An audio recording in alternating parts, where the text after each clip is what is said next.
literally meant because my aircon broke, and so I had to go get more ice. Aircon? Air conditioning. Yes, the air conditioning. It broke. Yeah. All right, well, we'll try this one again.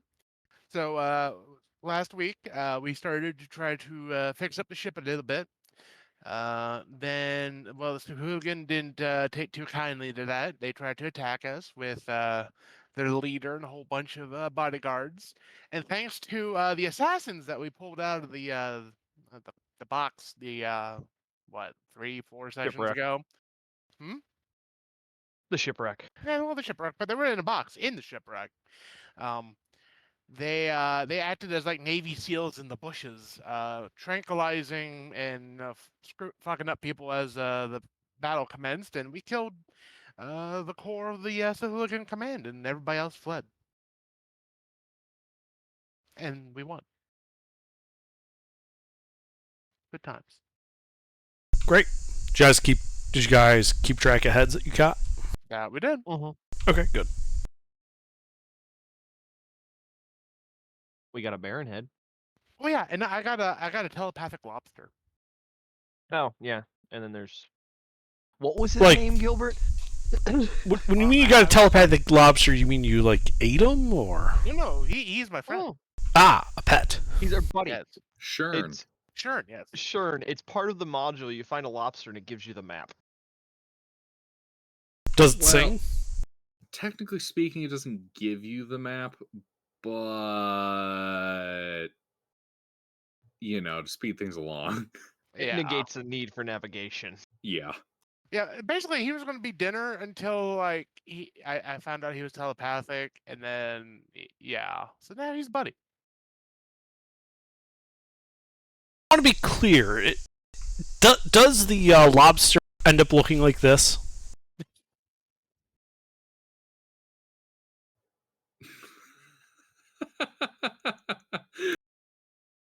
No, he doesn't have a Jamaican accent. He's telepathic. And not Yeah, even a but- telepathic Jamaican. Oh, Unless, of course, you want him to be telepathic, man. yay! Oh yeah, man. Oh, yeah, man. This a hooligan at the treasure home and this on the hallway, man. If he didn't already have a name, I would have called him Vulcan.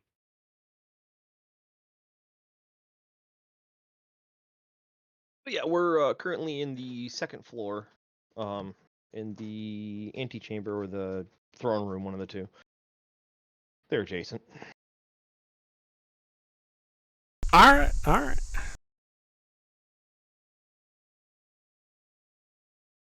What happened to the Yeah. slaves? Oh, they're still here. They're on the island with the assassins. Where's their boat? Boat's on a Um, different island. island. Yeah. Oh, and somebody died last week. So we brought him back. What again? Yeah. Okay. Yeah, it got nasty. The Sahuagin bodyguards that were pretty tough.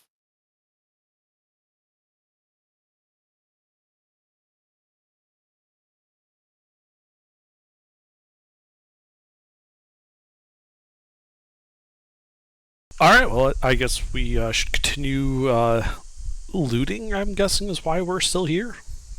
Yeah, just checking everything out, make sure it's cleaned up. It looks like they looted and scooted, so there's probably not much. So it'll be relatively quick. We're on this floor.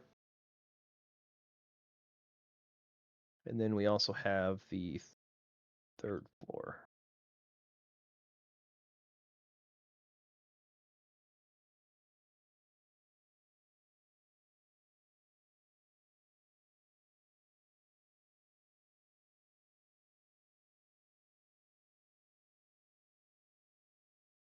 We're in that north section right now. That's the throne room, and we explored around there. Didn't find much of anything, but we haven't finished sweeping it. We haven't encountered anything at all, Gilbert. It looks like everybody booked town. Indeed. All right.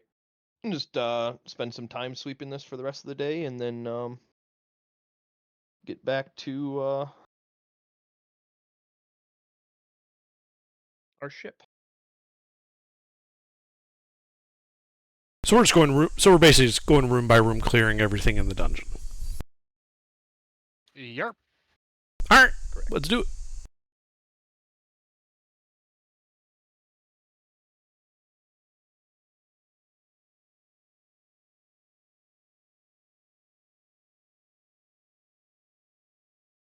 Well, let's recheck the northern section. I don't remember if we swept everything up there, but Oh, those thank 5 you. rooms, 5 or 6 rooms. Yeah, I just went and snipped them real quick.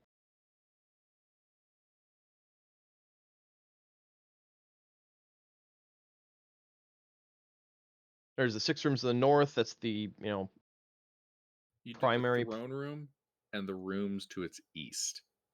Okay, so we didn't do the rooms to the west. All right, Correct. let's start there.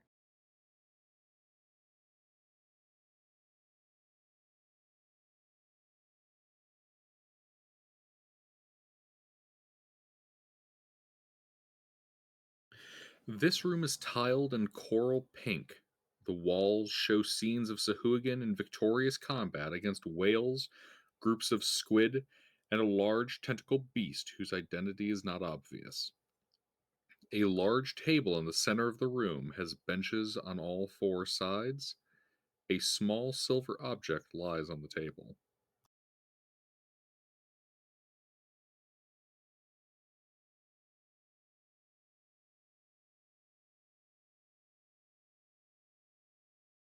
Well, I guess I'll do a detect magic ritual. Any magic coming from stuff? No. All right. Well, let's move up to this table and take a look at the. You said there was a small silver object, or Indeed. It is a silver medallion about 2 inches in diameter on a fine silver chain. One side of it has engravings of sharks. The other side has engravings depicting a dozen tridents offset in a circle to form the shape of a star. well, it's made of silver, right? Yeah. So it's probably worth something. All right, hand it off to Rurik. Or art object.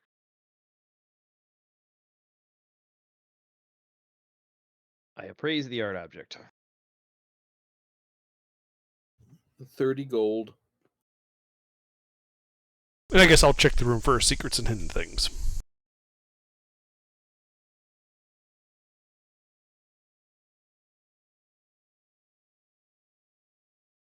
You find no secrets, nor do you find any hidden, concealed, or occluded things. I see. All right. Well, this room's clear.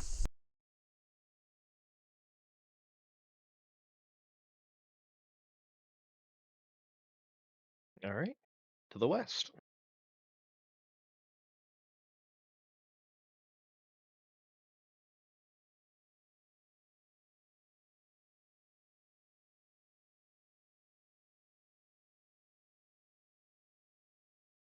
All right. This room is tiled in a rich, deep green. The walls are frescoed with representations of marine plant life. A large seaweed bed fills the northwest corner. There is a spear laying on the ground near the wall in the southwest corner. In the center of the east wall hangs a mirror with a filigree metal frame, which is now broken. Below that is a large coffer, its lid closed.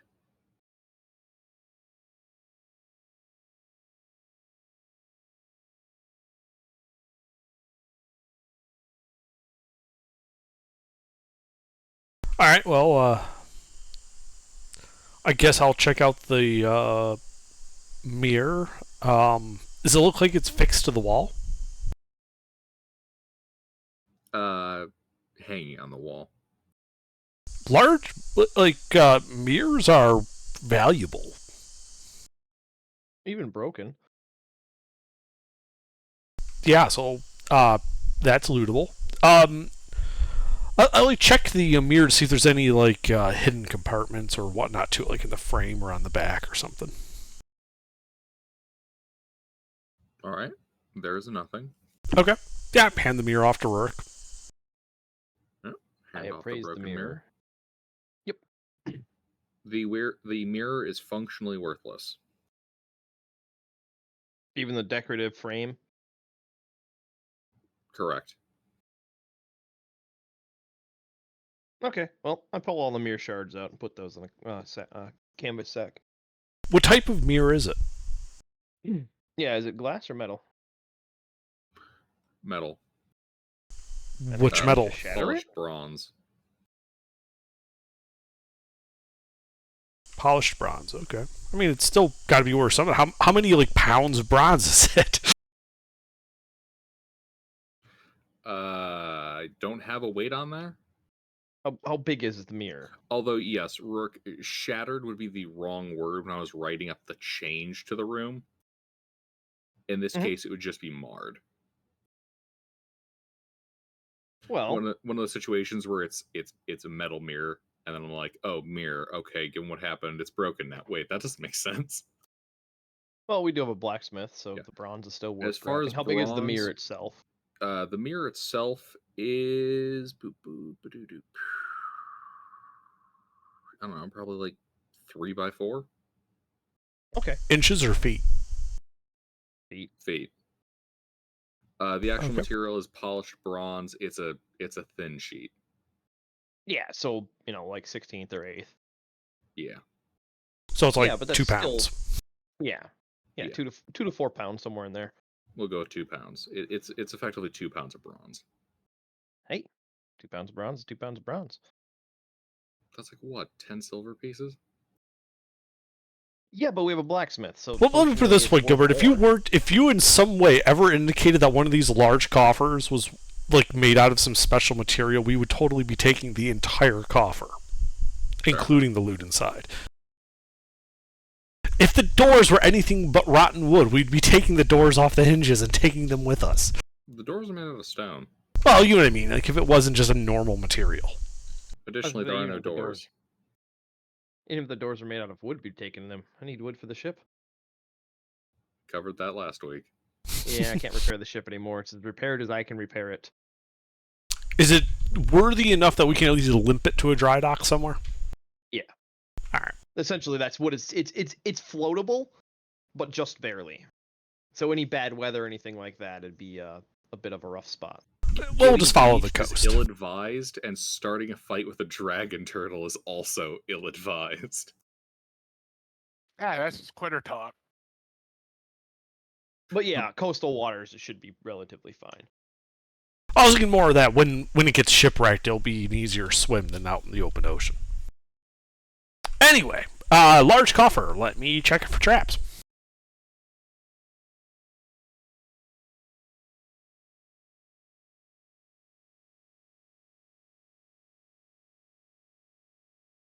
Is there anything for me to kill? No, not yet. Actually, there's plenty of time. Tis. Thank you. All right. Oh, I get it now. You said you're investigating the coffer? Yeah, got 25. Alrighty. Yeah, so you're looking over the coffer. And so you can see here that there is no keyhole on this coffer. One second as I get the full block here.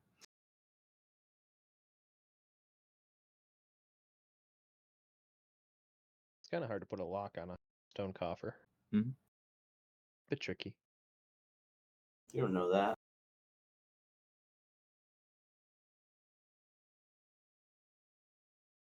I mean, it's doable. It's not easy. All right. So you look this over. Okay. Give me 1 second here. I feel like I just misread something.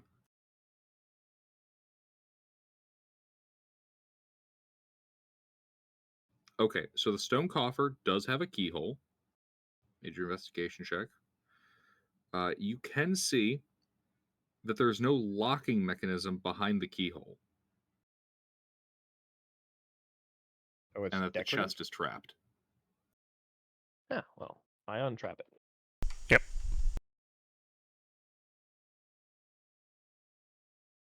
Give me a Thieves' Tools check.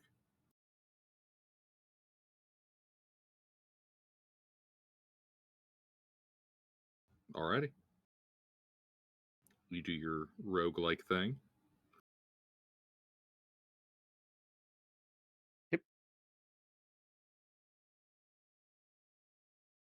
Then have one of the strong men open it. How was it trapped? Blade. Ooh. Another dagger. Ooh, a piece of candy.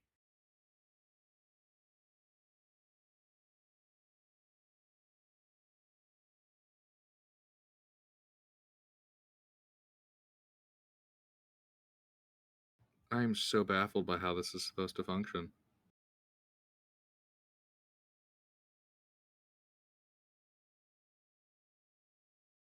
Are you supposed to attempt lockpicking it and that just automatically triggers? No. You know Worse? what? Riddle me this. How is it that you use the secret lock located underneath the lid when it's closed? Telekinesis?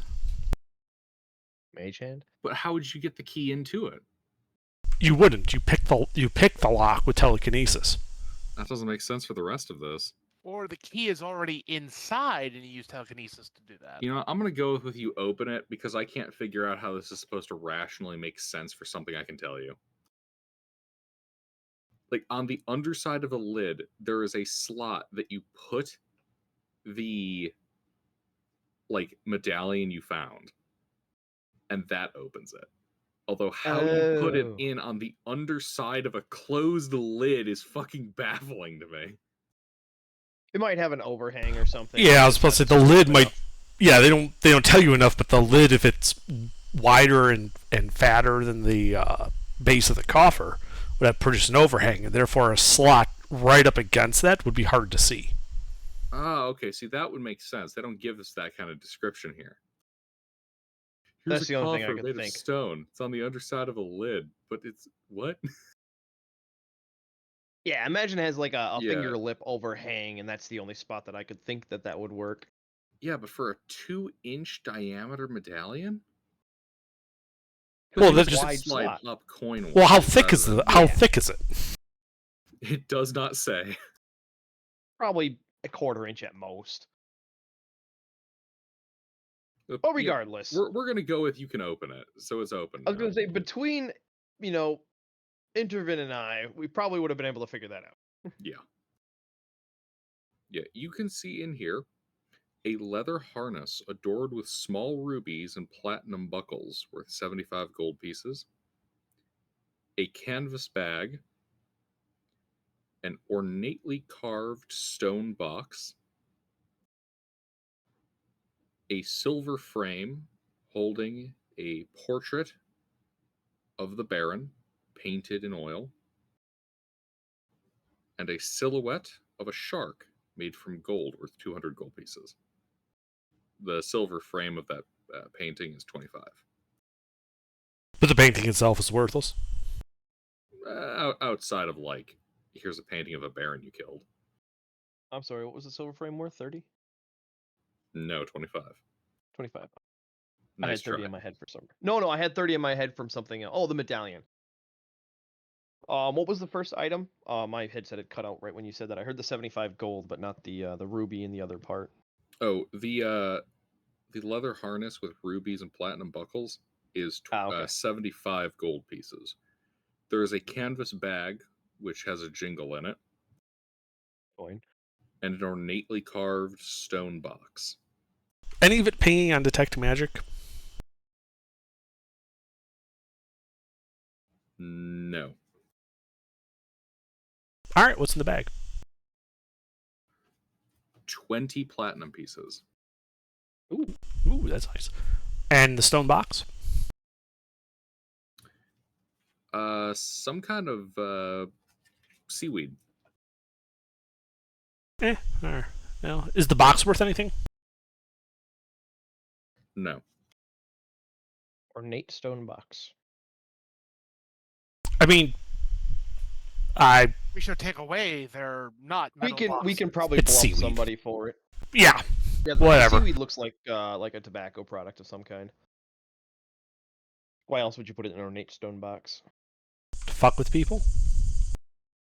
Oh, we're gonna Like you pull out like a snuff box looking thing, and then you're like, all right, would you like some? And you slide it open, and it's just some seaweed. like that kid in California that weed used to in the 70s was called shit, and he was selling horse shit and got arrested for selling shit. And people were smoking this stuff. It was literally just horse manure. And he ended up getting let it go because he wasn't doing anything illegal. Wait, hold on. What? Yep. Hey, there are legitimate uses for horse manure. No reason you can't sell it. It was a kid that got arrested for selling shit. Like in California, weed was nicknamed shit in the 70s. Like that was one of the names for it. And so he was literally selling horse manure, calling it shit, and because of the, association with pot, it was one of those random stories I came across, and I'm like, People that's were just too fucking smoking funny. Shit. And and people were smoking it. It looked exactly like fucking buds. Yeah, they were Did- getting shit-faced.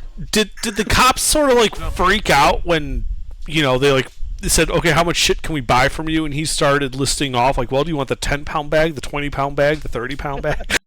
Hey, I that's bet they some threw a good shit shit. fit after that. Oh no, the story didn't go into that detail that I remember. Yeah.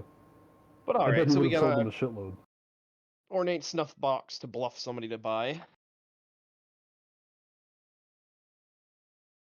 All right, now empty What the canvas fuck bag. does smoking shit do to a person's lungs? Nothing good. Apparently, it had a very similar effect to smoking weed. What? That I don't buy. I had some very big questions. That I but don't yeah. buy. That's the only part of the story I don't buy is that people were. Well, he had repeat customers though. That was the only confusing thing. It had I mean, to be it's psychosomatic. No, it's Probably. California. I'm not surprised. That's true. But anyway, all right. So that's everything in this room. They weren't getting a high, but they were coming back for the flavor. Yeah, it turns out that clover the farmer was buying was not clover. I mean, so if the horses were like grazing in fields where some pot was growing, and the horses ate the pot, it is possible that there would be remnants of it in their dung, That's true. and burning the dung could have released some of that weed, Yeah, but so there's a couple of- I mean, it's possible though because if you think about it, in the 70s, California, there's definitely weed plants growing in horse fields. This sounds like a Cheech and Chung skit. It has to be. Like, Anyway, distracted. Apologies. no, you're all good. That eliminated the DM with there too. Okay. Yeah, you guys are allegedly being productive at some point in this process. yeah, okay, so we got a stone box full of weed of the sea. I didn't even think of that when you said it. I was like, yeah, it is full of weeds. All right. You can't smoke it. You have to gargle it.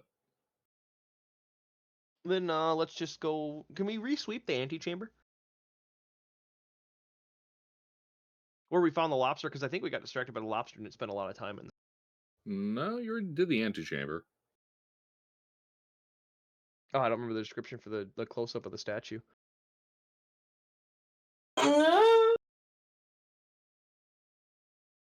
Would you like to go back and look at the statue? Well, I mean, we got to go that way anyway. Unless we're going to go through the secret door that we know about. Yeah, we I should mean, go through the secret door. There might be yeah. something in that hall. It's a secret door. Can I locate the secret door? I use my my wand of lobster Yes. secrets. Yes. Even if you guys were incredibly dense, the lobster is competent enough to direct you to a secret door. I pet Shern. Good Shern.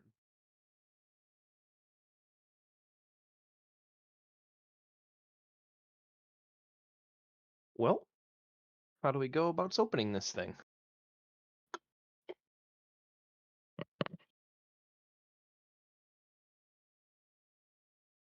Give me a second. I'm flipping over to the right section.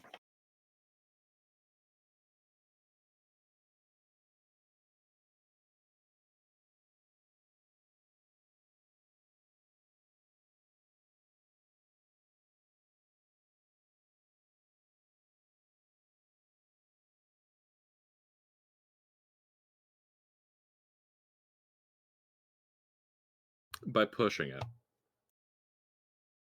Ah. Well. Faradil, you want to push this? Hi ho, neighbor. I'll push away. Strength test.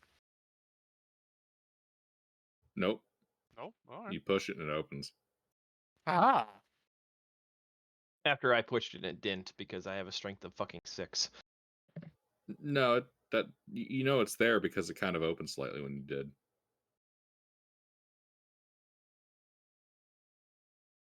All right. Well, what does this little hallway contain? Empty I suppose they're hallway. 10-foot squares. Yeah, it's a 10-foot by 20-foot room. It's a walk-in closet. Pretty much. I was thinking about it. I was like, if this was a 5-foot square, that'd be a small hallway. But this is a 10-foot square. That's pretty much a room. Mm-hmm. Yep, it's a empty hallway. All right. Oh, it's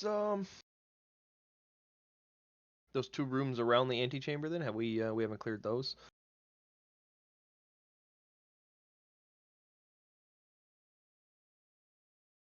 On the east and west adjacent halls, the rooms to the south.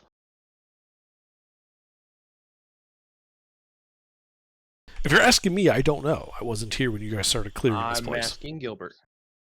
Yeah, I'm navigating over. Which section? East and west of the antechamber. There's the 2 rooms that are mirrored and to the south on each hallway. Yeah, what about them? Have we gone through those rooms?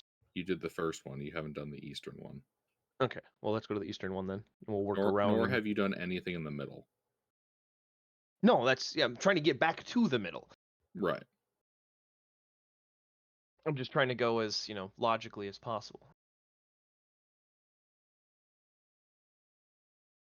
Like we're systematically going to go through the entire floor. If there's a better route that makes it easier for you, Gilbert, we can follow that, no problem. That way you don't have to keep bouncing around. Like if how it's grouped on your sheet is in a certain pattern, we're going to go through every room, so.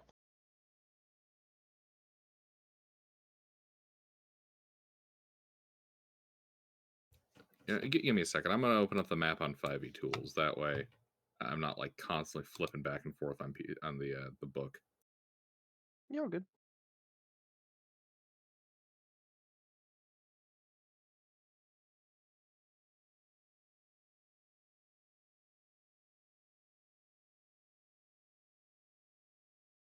Okay, 39.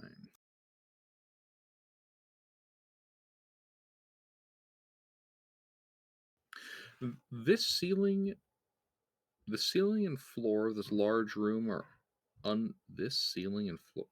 The ceiling and floor of this large room are unfinished stone. Light green tiles cover the walls. Seaweed grows freely throughout this chamber, and anemones and starfish crawl over the natural rocky surfaces. So, Enemies? what?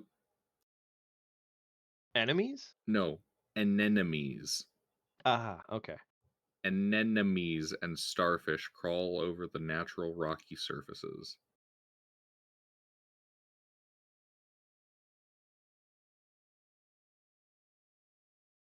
You think this is another one of the shark pens?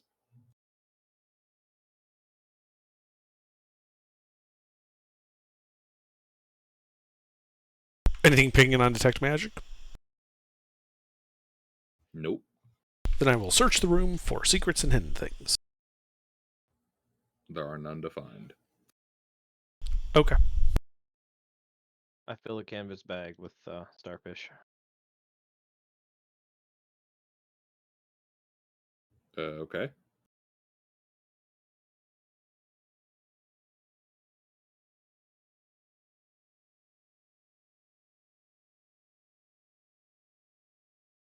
Where to now, folks? Well, let's just keep going south here. Going south? Yeah. You go south. Into a wall that then turns west. Ah, damn walls. And then more so. All right. Yeah, you continue trying to press through the wall. It doesn't work. The corridor goes west. After we turn back to the east and go south again. All right. Yeah, you've made it to the next barracks.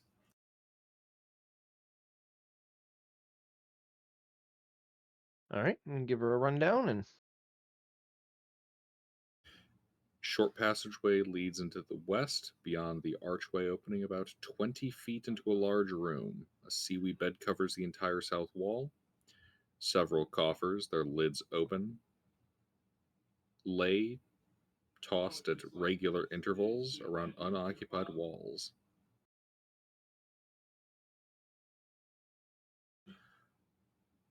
There is no sound in this quiet, quiet barracks, other than the occasional vibration of water against your eardrums. You said the coffers are all open. Mm-hmm. What do they contain? Nothing, save for 2 copper pieces that you find scattered at the bottom of one of the coffers. aw, can it be 1 copper piece? No.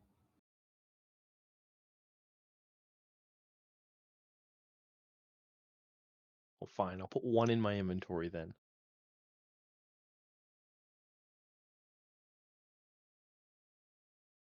So now we have 666 copper pieces in the party inventory.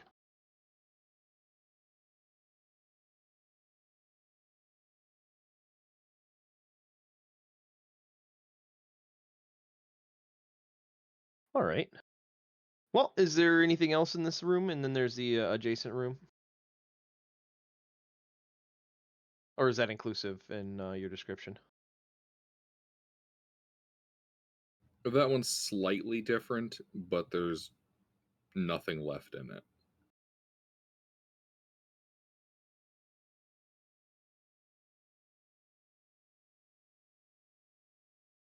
Okie dokie. Then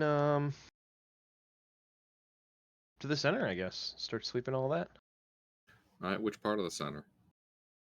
Well, we're on the east side, so let's go up that east hallway with all of those 20 by 20 rooms on it. All right.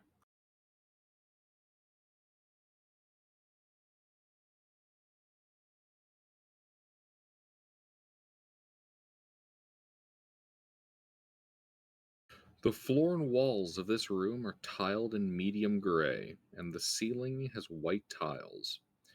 A small table in the center of the room is nearly set. Sorry, is not neatly anymore. Is tossed with a silver bowl and cup laying on the ground. A small bench stands beside the prone table. A seaweed bed covers the southeast corner. A coffer, its lid open, stands at the southwest corner.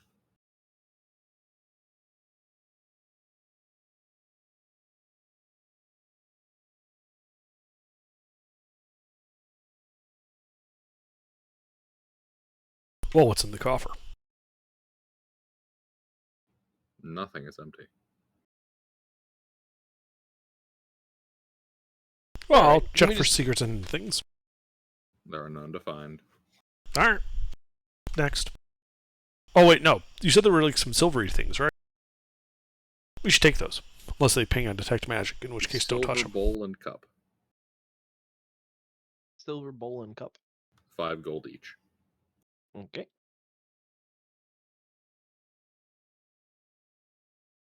Does the idea of a cup underwater sound weird to you guys? Not if they're drinking a denser than water alcohol.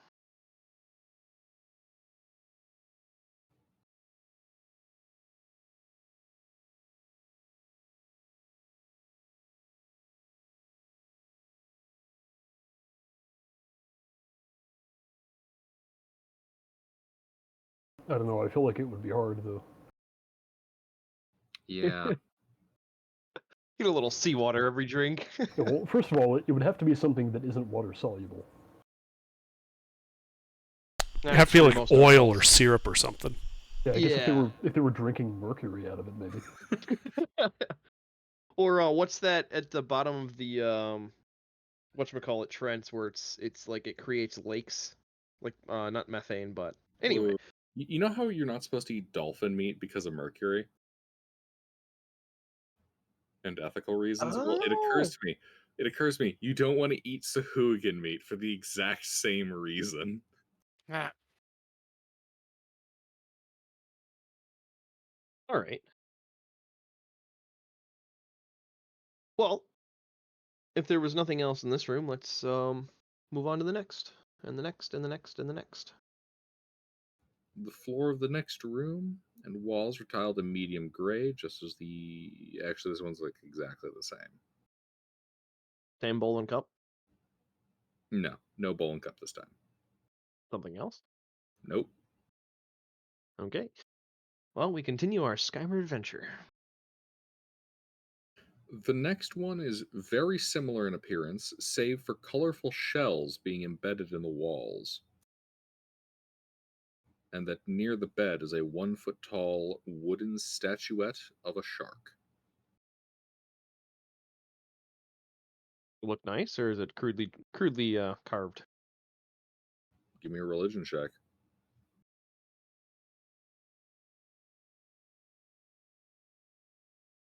Hey, Father Varric, does this thing look pretty to you,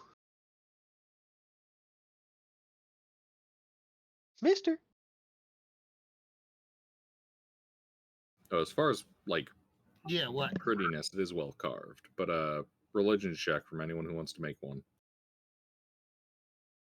I take that y'all. Yeah, I think that should be the cleric to make the religion. I mean, it's kind of your wheelhouse.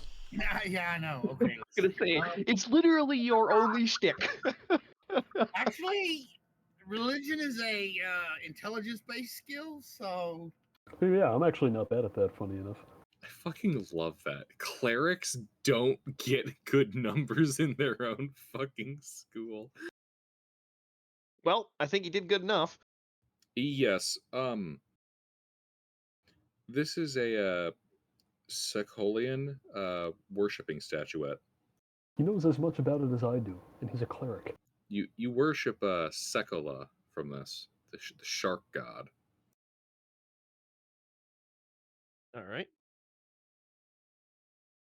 Would it be valuable to a collector?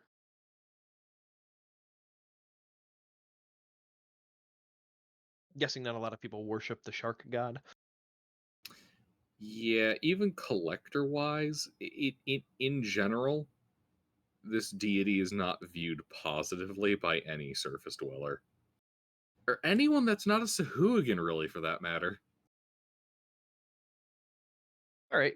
He's really the patron deity of Sahuagin and the guy that tells his kids to eat everybody to everybody else. I understand the god is not looked positively upon, but is the craftsmanship good enough that somebody might want it as a curio? Or It is nice craftsmanship. oh, well, there you go. Yeah. In worst case, I can always redecorate it with carpenter's tools. There's enough material I can just recarve something out of the material. This is not Sekola. This is the big bad shark. No, you don't even have to Jaws. lie. It's just that if people won't buy it as an object of worship, they'll buy it as an object of plunder from filthy savages. That's true. Yeah, that's what I was thinking. Like if it's pretty looking, a collector's gonna take it regardless if they worship the god or not. It's pretty.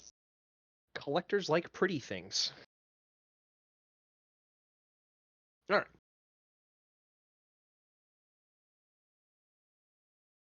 All right, I'll just mark that down without a price. Added to the collective. And north. Little 20 by 20 up there.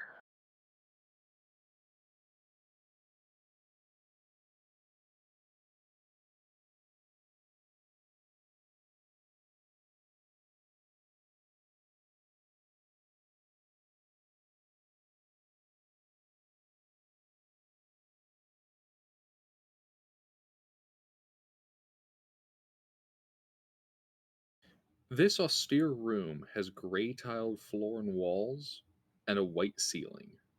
A large coffer, its lid open, lays against the east wall in an otherwise empty room.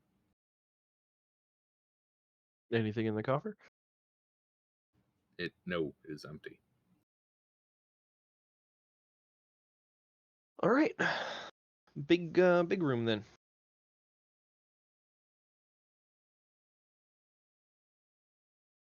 This large room features walls and floor covered in gray tiles, the ceiling covered in white. Tidy pillars support the ceiling and run down the length of the room on either side of the center. An altar is built against the northern wall of this chamber, its stone base covered in shark eyes that stare out in all directions. Carvings, I should say, not like actual shark eyes.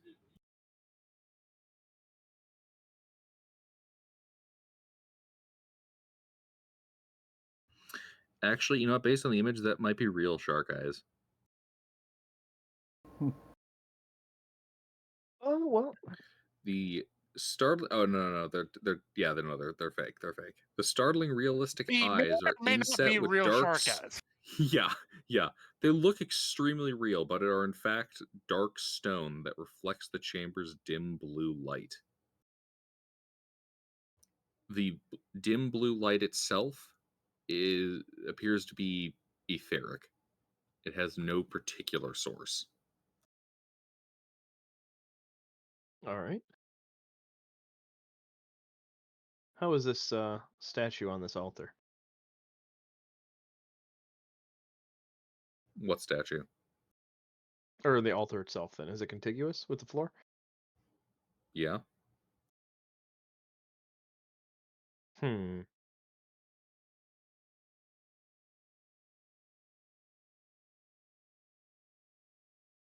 Where's the weakest part of the structure of the altar? Like the Yes. thinnest point. The thinnest point would be a section in the middle because it's got a almost like a four pillar kind of shape at the corners. Mhm. So the thinnest part's the middle, which is 4 feet wide.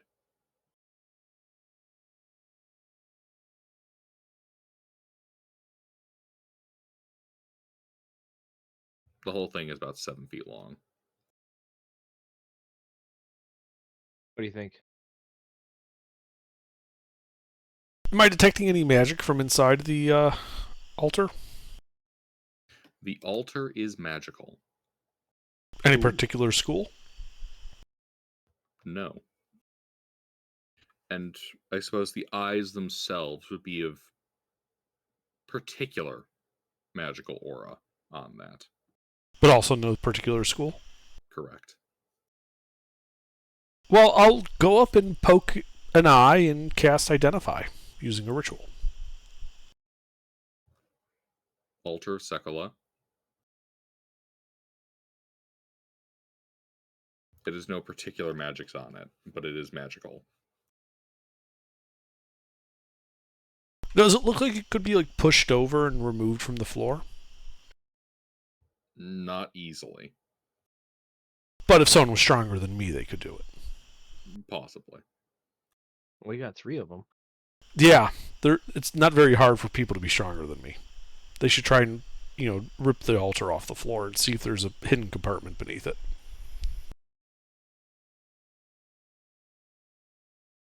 Worst case, we take it with us. How heavy does the altar look? Extremely. We can come back for it.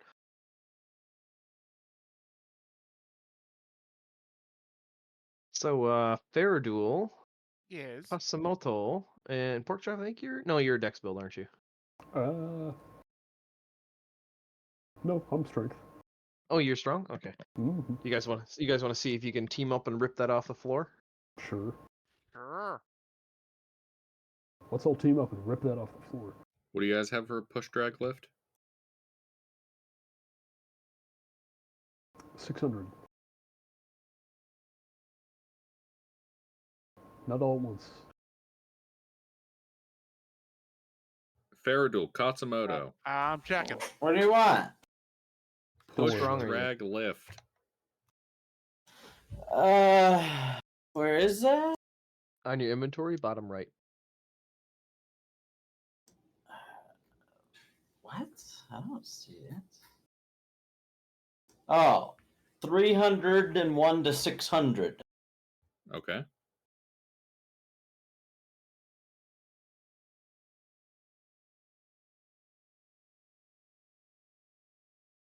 Sent. Oh, I'm still looking. Let's see, if Thomas shows up, he can just get big and rip it off the floor by himself.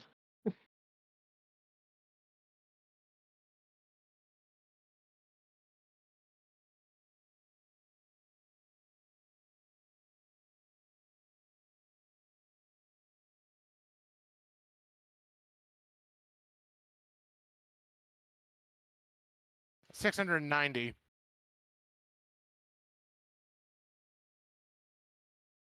So 1890 total.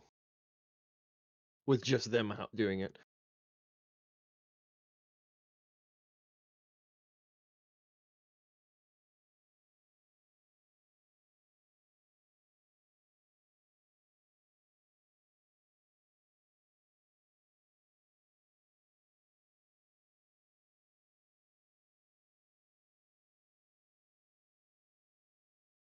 One minute.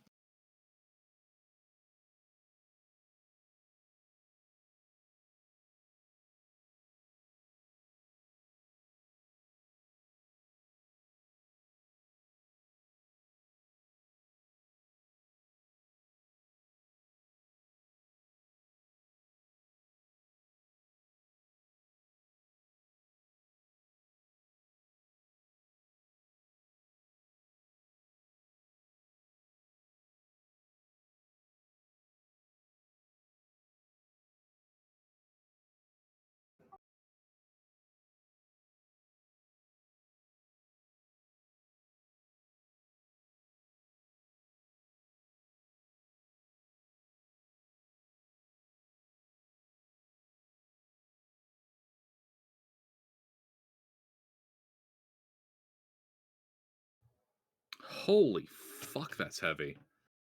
No, that is not enough. This is well in there. 500 plus whatever else they have is not enough. Correct. How are we All trying to combined, everybody here in the party, we can get up to 2,500. Assuming Varric didn't dump strength.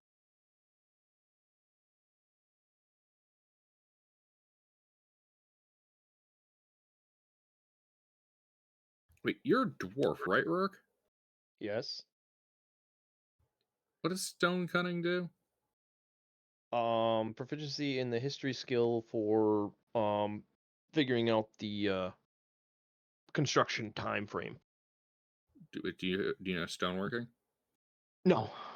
Okay. We do have a mason in the party though. We have somebody in the party that does have masonry. I just don't remember which Not party Because member. this shit's granite. Ah. Well, I would know that. Yeah, this shit's granite. We'll have to come back with a crane. Is the floor next to it magical? No. So would we be able to at least like work using some like we have crowbars, right? Oh, we have the crude stone tools from upstairs. There's pickaxes and stuff.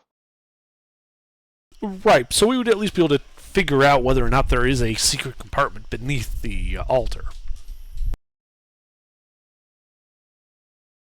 I get what you're saying.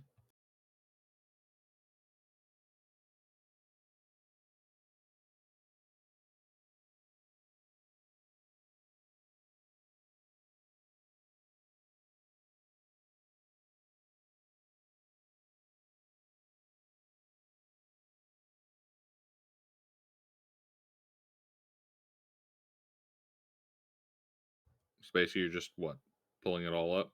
Well, the idea is, you'd wiggle the crowbar in there, and then using like thin tools like thieves' tools, you could probe underneath the altar to see if there's a cavity there. So we know if it's worth it to try moving it further.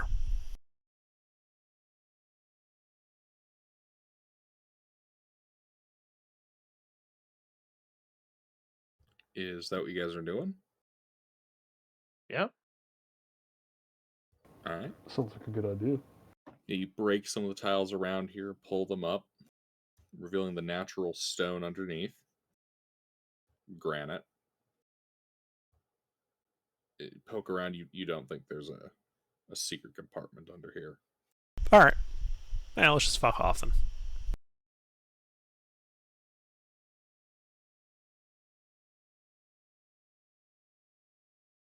So what's next, guys?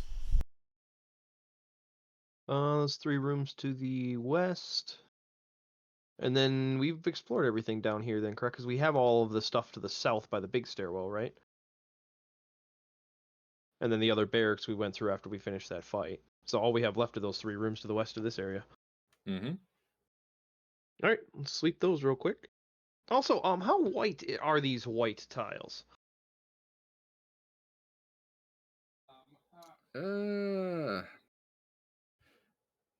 Think like what's the color? It's not alabaster white. It's Eggshell? no, it's like more like the coastal Mediterranean white, where it's like ever so slightly yellowish. Eggshell. Oh, I guess yeah. Eggshell is like very just a hint of yellow white. At least that's what I'm familiar with for. Because eggshell is also a finish, so it gets a bit confusing. Yeah. But no, alabaster white would be another yellow white, I think. Oh, really? Fuck, we need to standardize expert. colors. Yeah, that's never gonna happen. Fuck what the art people say. We must standardize art. So it's not pure white, but it's very white. Yeah, it's pretty white. Okay. All right. Well, let's hit those 3 rooms to the west and then head to the lower floor. Right. Get this room all knocked out, or this floor all knocked out, and then.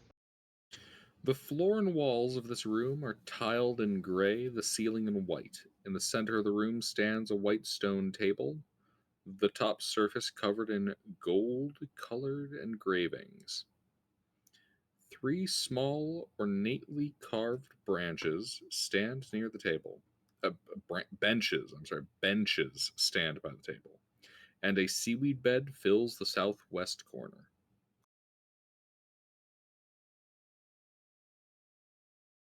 Well, this room's definitely more interesting than the other ones. Where did we go?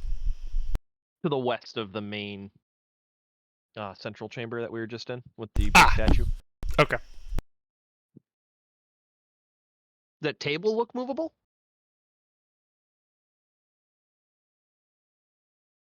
The table? Yeah, the one wood that's table? covered in gold decorations. Yeah, what about the wood table? Oh, it's wood. I thought you said white stone. Oh, no, shit, no. The table is white stone. My bad. How big is it? I may have looked over onto the wrong thing on the screen. Not screen, It's all right. book. How big Yeah. is the table? You said it's got gold decorations on it, so.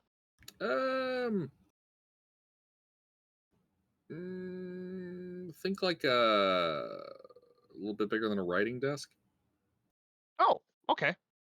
I was thinking conference room for some reason. Just the size of the room, I guess.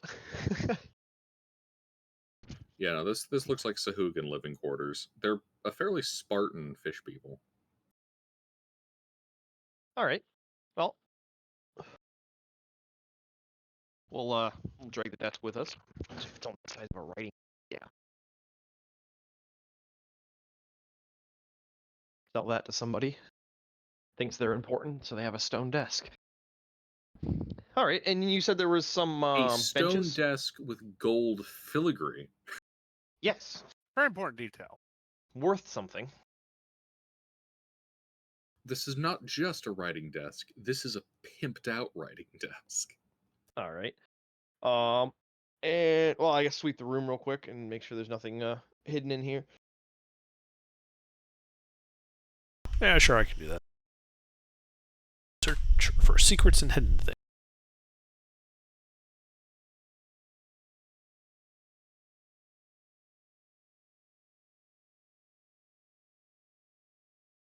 Welcome back. Nothing secret, nothing hidden. All right. Well, the desk and the 3 benches, do they well, the desk looks valuable, but do the benches match? Are they similarly decorated?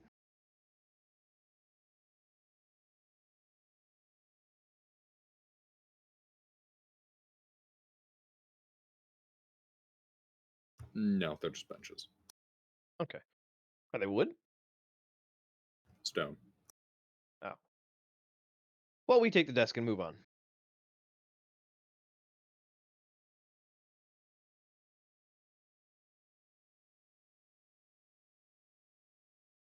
Alrighty.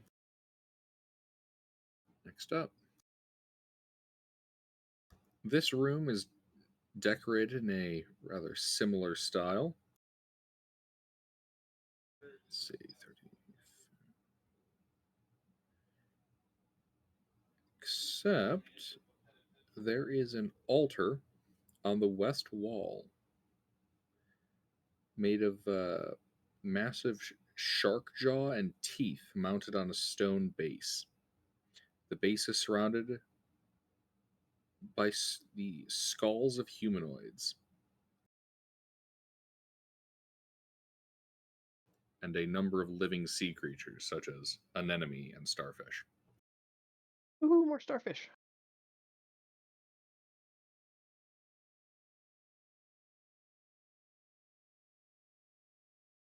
All right. Does the statue look removable?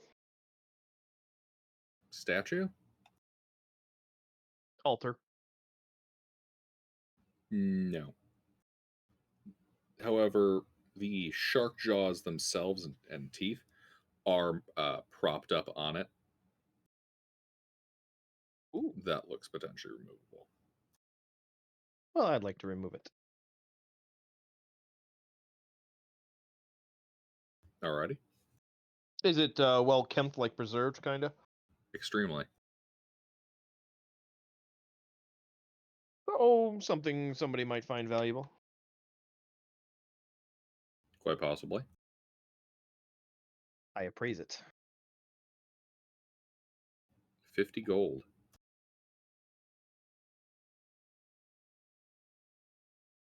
All right.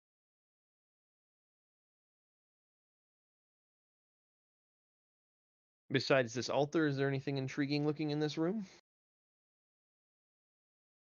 Well, you can tell that these humanoid skulls are not entirely old. Ooh. How many are there? 2 dozen. I would actually succeed my carrying capacity. Yeah, you can still see, like, embedded in the fine growth of the bone, indications of blood and meaty bits.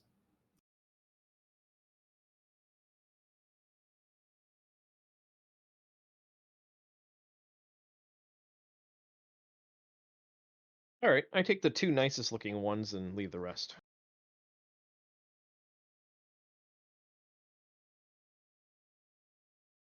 All right.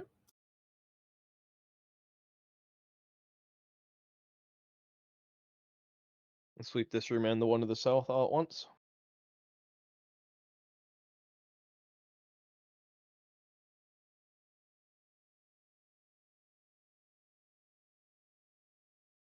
I'm asking you if we can, Gilbert. If you can what? Do an investigation for both rooms. This room and the one to the south that we're about to go into. I mean, yeah.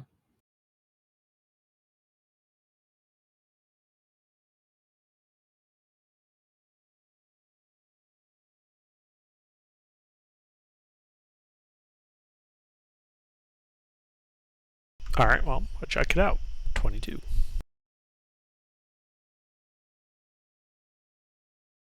You find nothing of note. Okay. All right. And the next room, the final one, is decored rather similarly to the ones across on the other side of the temple. Looks like living quarters. All right. Well, if Nothing there's of value in there. Yep, if there's nothing here, then let's head northeast and go for the stairwell that go down.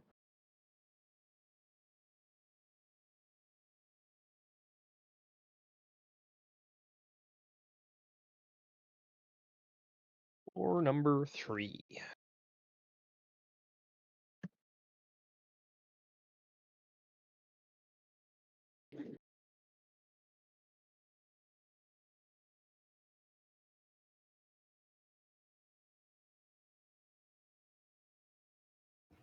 So you guys head down to the next floor. The first chamber you entered is a nearly completely bare room, similar to many of the barracks you've seen. 3 tridents lay scattered on the ground at various points in the room.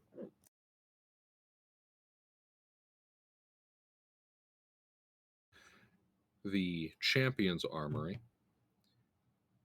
is equally barren, save for the weapon racks and the seaweed used as beds.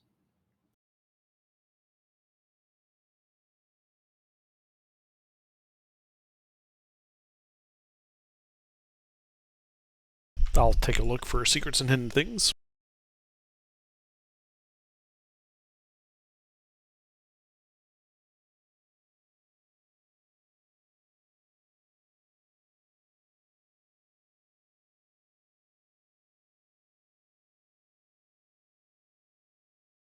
You find nothing of note. All right. Let's go then.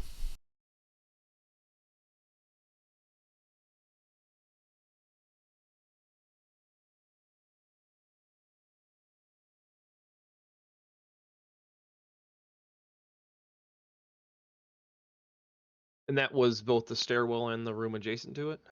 Yes. It's got that doorway. What's the room to the south that's noted there? There's no door or entrance or anything.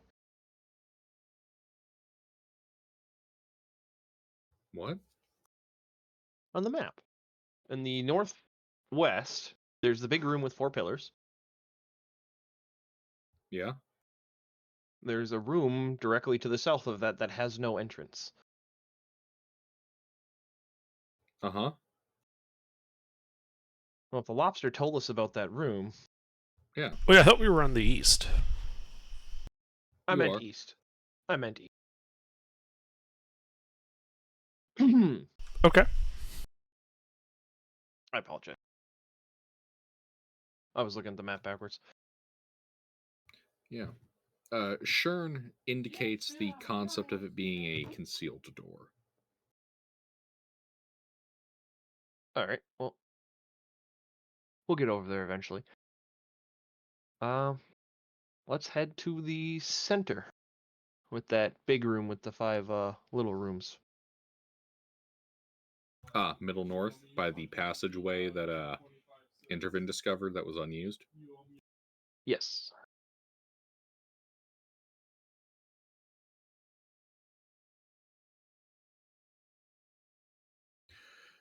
You guys swim down the long corridors, making your way there. This long room has 5 doors spaced evenly along the wall, secured from this side by metal bars. To your right, by the east wall, rests an untidy pile of chains and manacles, leg irons, and bunches of keys. To your left, you can see several instruments of torture: a wheel, a metal boot with catches and screws, a press, and a rack. And this room is underwater.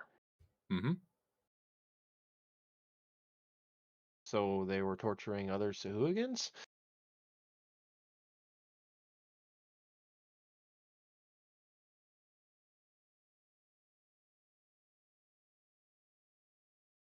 Are the cells occupied? The cells are all closed. Like these aren't there's no grating. Like these are solid doors. Well, we should take a look ski.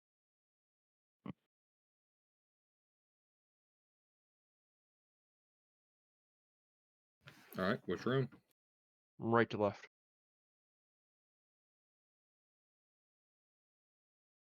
All right. You remove the bar, open the door. This cell of unfinished stone is not illuminated in any way. A rough platform carved into one wall serves as a bed. Hello. Hey, Thomas. Hello. Nothing of note going on. We're just exploring the empty Sahuagin base. Ah, nice. Find lots of loot. Good bit. Did you guys find lots of loot? A good bit. Nothing crazy yet.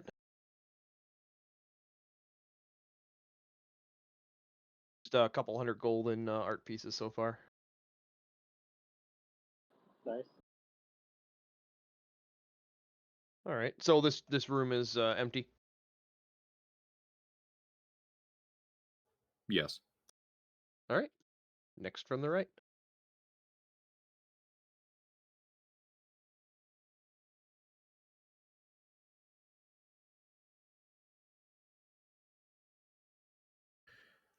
All right, you open up this one. You can see two vaguely humanoid features floating inside this otherwise empty stone chamber. Humanoid torsos with fish fins for their lower body. They float near the bottom of the chamber, unmoving. Oh, You like can see merfolk? blood seeping out of a series of wounds on their abdomen. Are they alive?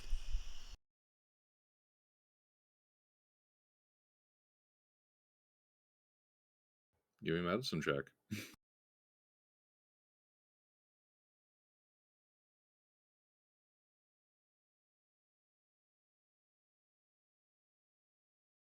Critical success? Fuck you. Well,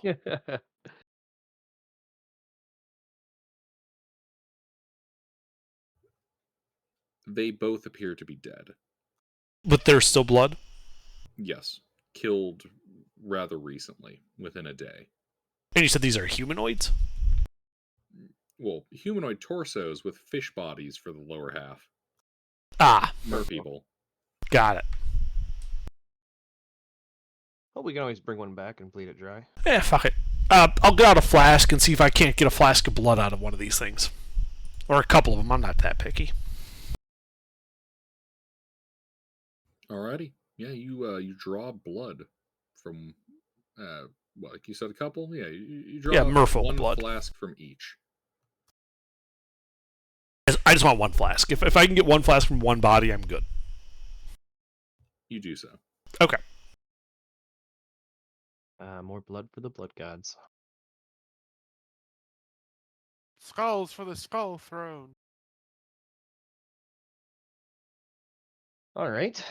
Well, on to the next. Do they have any like identifying features? Jewelry items, etc. Anything that would be like, oh, this is that person's necklace. They do not. Okie doke. Middle room then.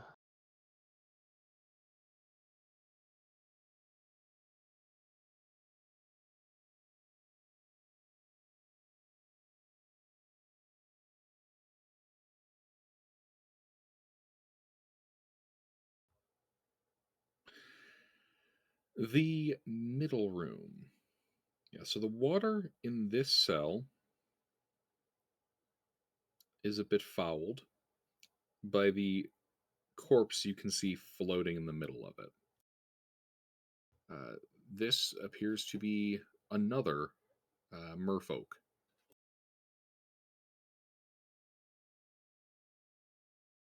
As a landlubber, what's the known information about merfolk in this particular area of the water? Give me a history check.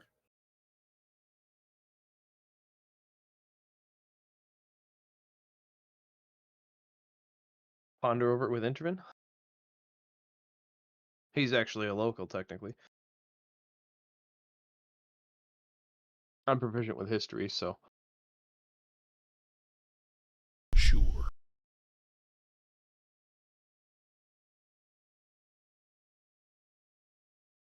What do I know about the history of merfolk?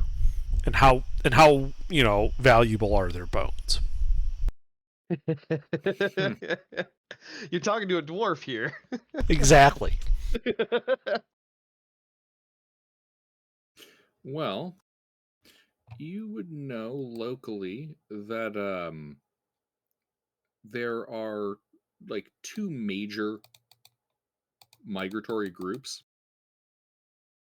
One that lives to the south in the archipelago and shoals off the coast to the southeast of Urbeth,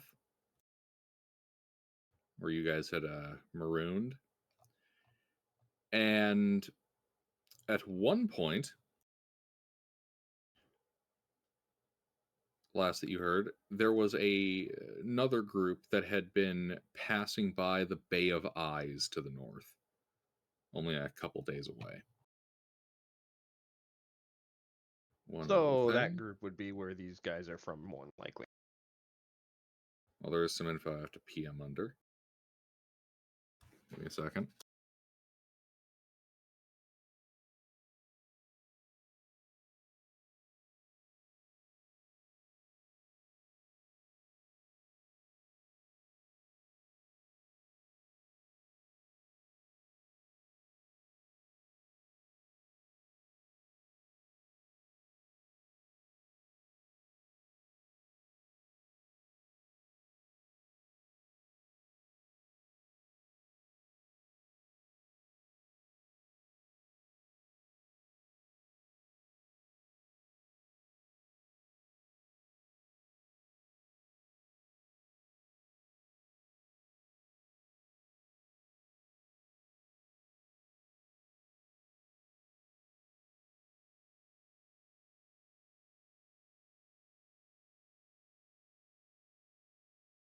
All right, but are there bones or anything like particularly valuable?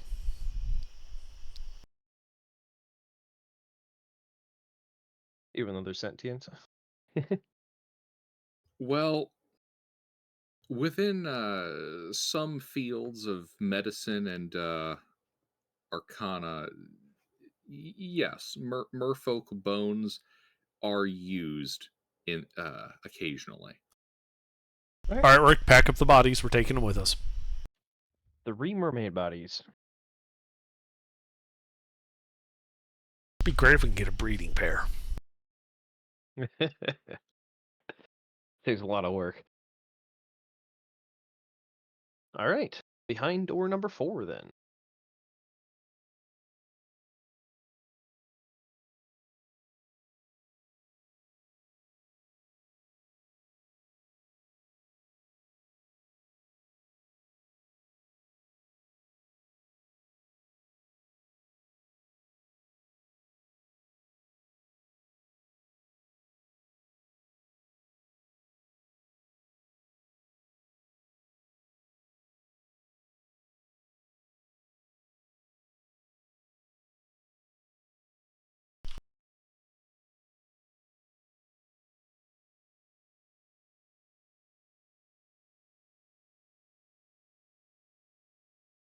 Alrighty.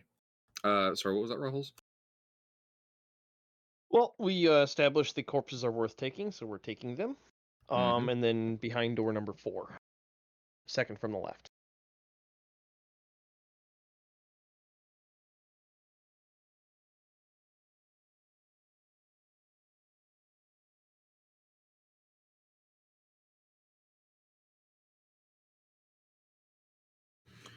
All right. You open this door.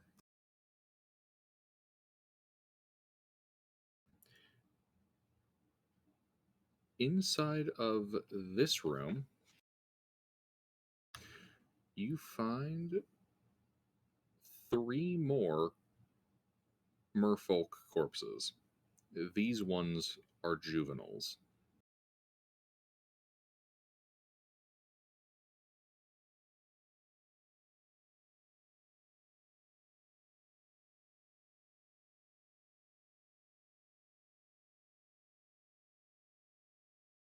All right. Or I can just Maybe pack they're- those up. Yep. Maybe their bones are more potent. It's a shame, though. You usually get more value after they mature.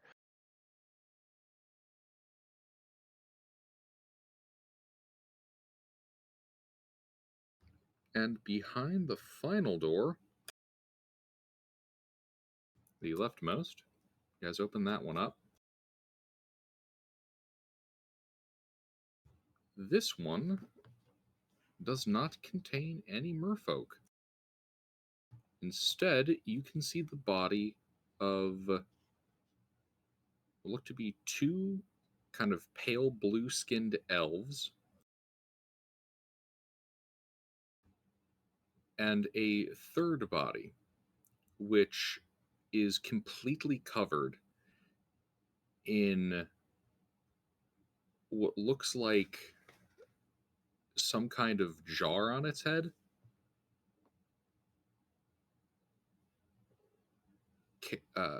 Carefully embroidered fabrics and some kind of like black,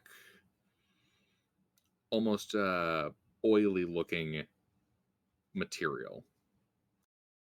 It's a diving suit. Is similar, yes.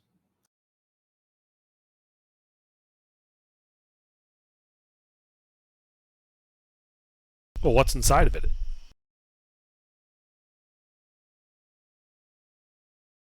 You taking off the helmet? Yeah, sure. Inside is a human, about middle-aged by the looks of them. Alrighty.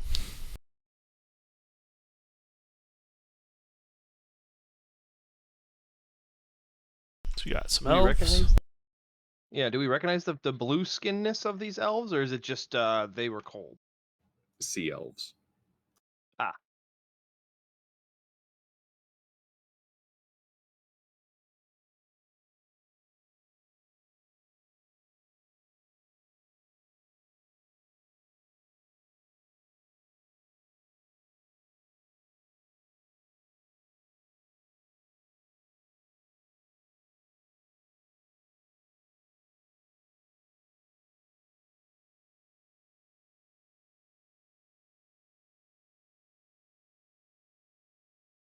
Well, if nothing else, we can take those corpses too. Might as well. And what was in the diving suit? Was it just a human? Just a Apparently. human. Did the human have anything on him inside the diving suit? No. Whatever kind of black material this is, it's their skin, the black material, and then like clothing fabric over that. Okay.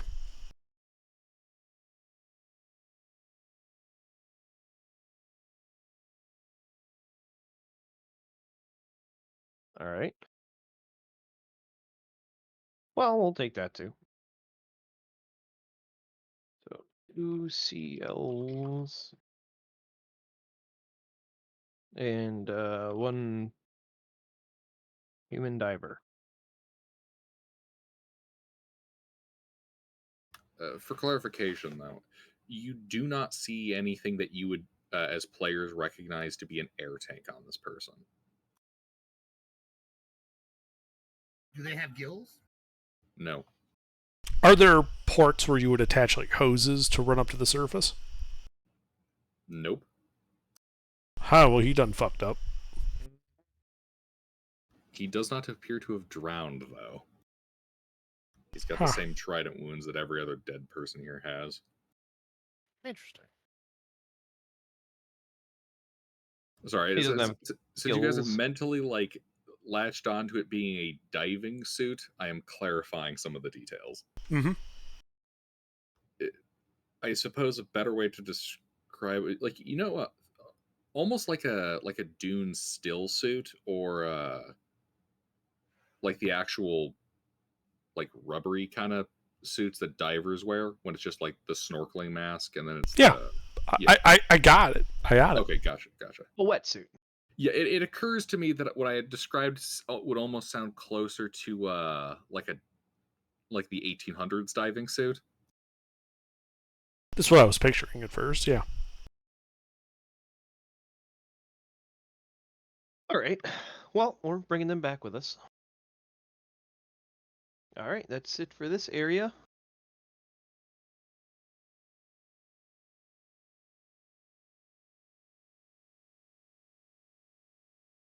And to the west, then.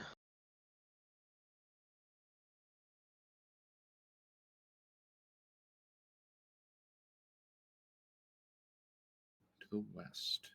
Circle around that way.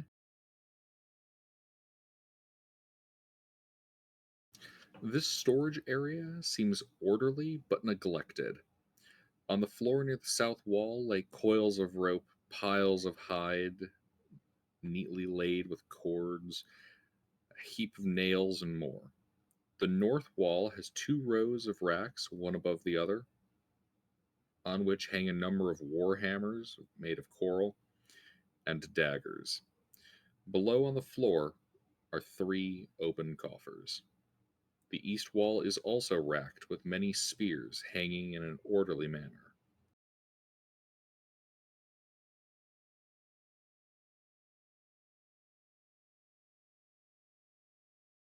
How many feet of rope?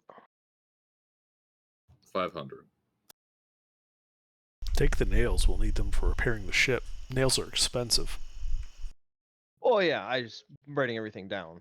Ah, They're iron nails, which means that you could probably trade them with, well, people that don't have access to ironworking, but need nails. So 500 feet of rope, I think is what you said. I'm sorry.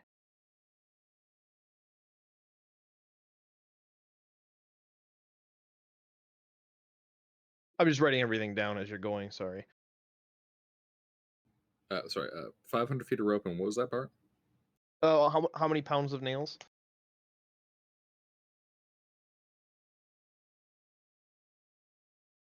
10? Ooh. All right. And what other things were in here?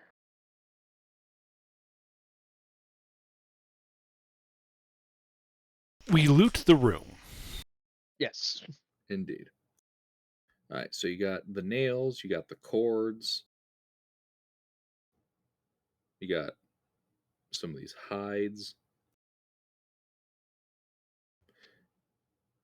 20 war hammers made of coral, 20 daggers made of bronze, 40 spears, bronze.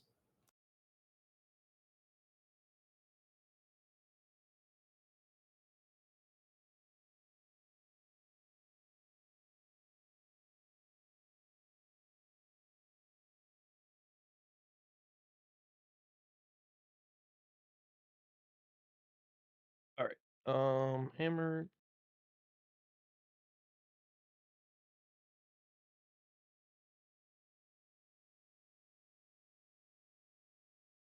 All right, I think I got everything. I might have missed something before the warhammer.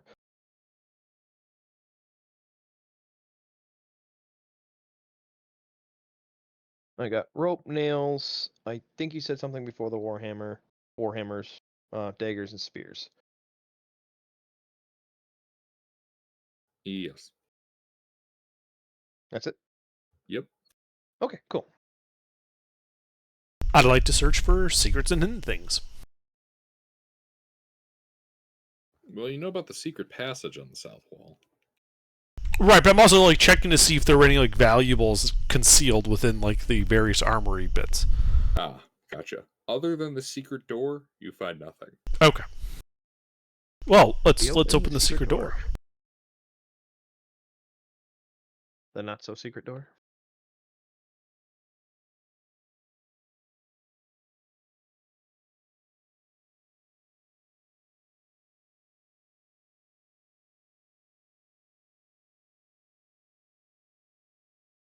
All right. Yeah. So you guys are passing by. You can see that a pair of the tridents near this are blunted, like they've been used to hold the door open.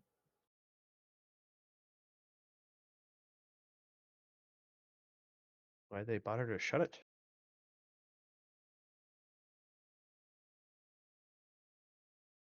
Well, we can just keep using them to, prop it open. You can always take them with us when we leave. Indeed. We open the secret door. You guys open it. Opens to a short passage that leads south to a larger area. At the far end of this open area, about 50 feet away, stands a closed coffer with canvas sacks propped against it. That's not suspicious at all. Indeed. Anything pinging on detect magic?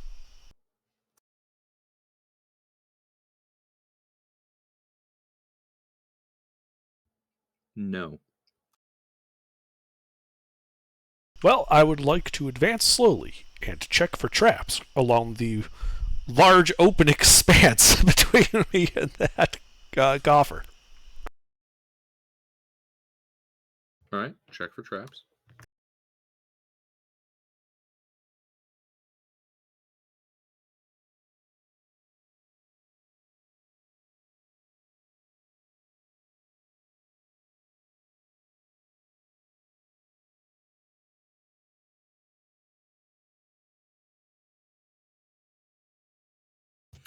Indeed, there is nothing in this chamber as you approach the chest and sacks. Okay. That's good.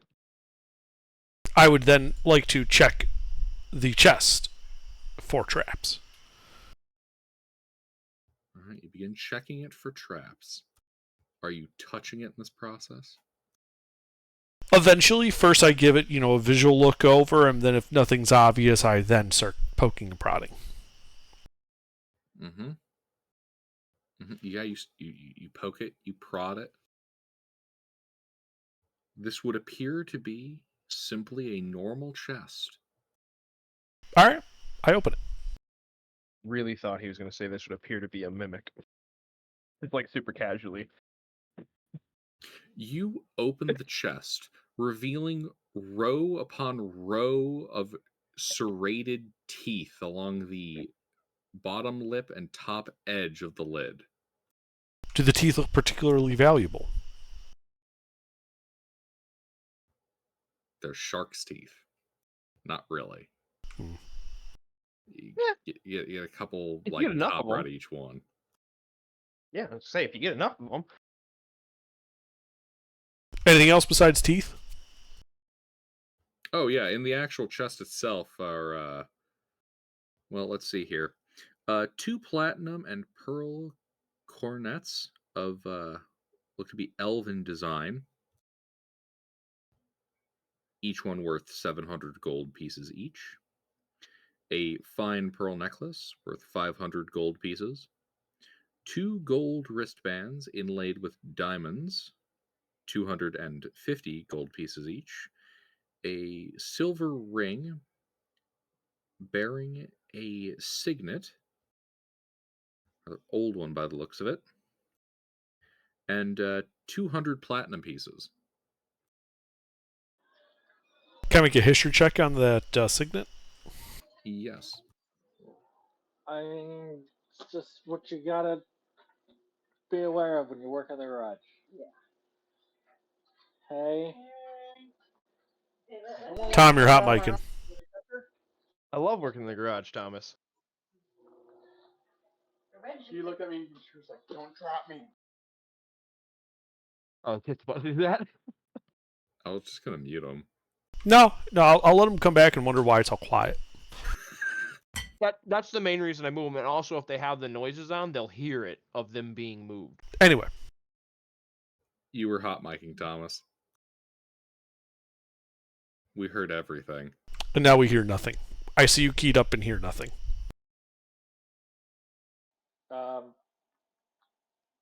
Well, I put my phone in my pocket, and I guess that's what happened. Oh, Ah, the button. okay.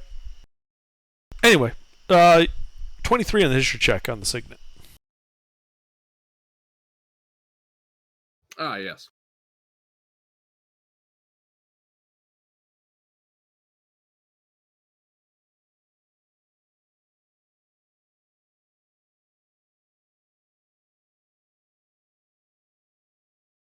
All right, yeah. So the signet ring on there belongs to a old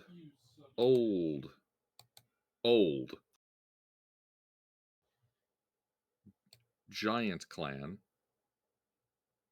that prior to the reign of the god king Aked-Ur had lived to the north of Urlashala in the area that is now known as the Depression of Black Glass. Well, that sounds inviting.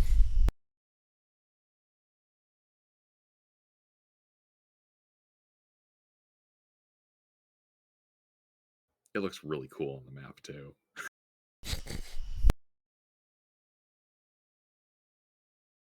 All right. Well, maybe somebody's looking for it.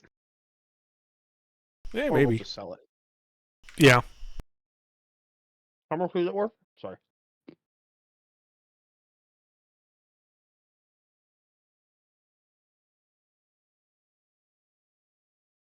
Oh, about 5 gold. A signet ring? Mhm. Maybe we'll hang on to it. As you will. Anything else in the chest? No. Alrighty. What's in the sacks?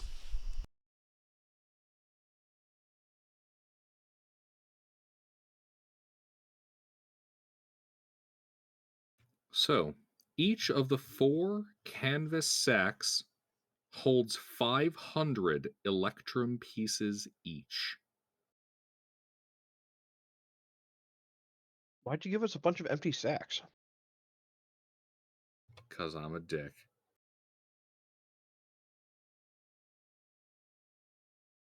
All right. Uh, I actually didn't get it down. How many platinum pieces were in the chest?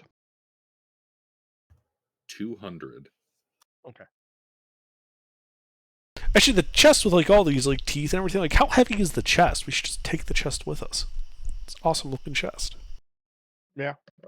Oh yeah, one that's like designed to look like a shark mimic when you open it up. Yeah. Yeah, it's kind of awesome. We should totally take that with us. Yeah. I'm sure there's some crazy collector somewhere that'd be like, oh, that's pretty cool. I'll buy it for 5 gold. Yeah, this is a petrified and stuffed mimic. Oh, that's what we're gonna tell them.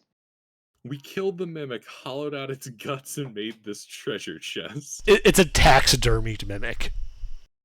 Ah, You wouldn't believe how hard it is to find a taxidermist that works on oozes.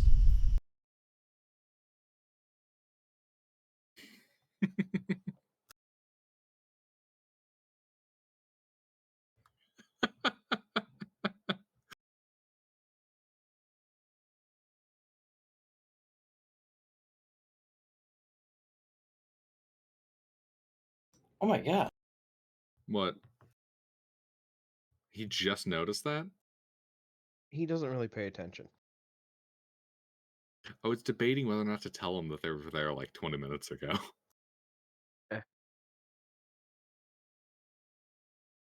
All right.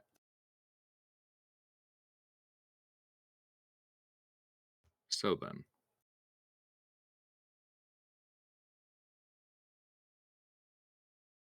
what are you guys doing now? Oh, we were appraising the chest to see if we wanted to take it with us. We are taking it with us. It was more just how heavy it is. Oh, regular chest weight. Oh, okay. It's a neat chest. We should take it with us. Absolutely.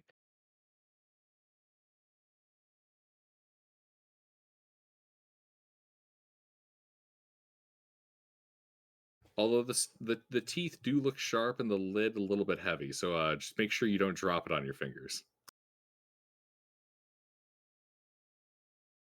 Well, that's the trap in it. Like it's got like one of those like little like lashes inside that like holds the chest open, so you can work inside with both hands. Except that ours is spring loaded, so after like a random amount of time, it just snaps shut on somebody. It doesn't do any real amount of damage because it's just a heavy lid. But it's the annoyance factor that counts. It's a lid lined with shark teeth. Yeah, As if it were a mimic. yeah, it's gonna do like what, 2 damage?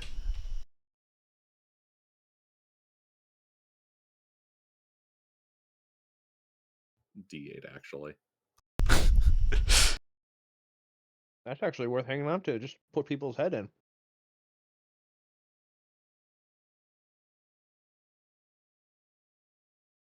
All right. Well, that's it for here, and that's the main loot room.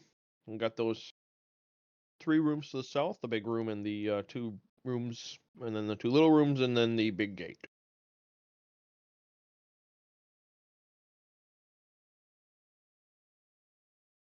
That's at that big central chamber. Yeah, might as well hit pyramid-looking that room. first. On the way.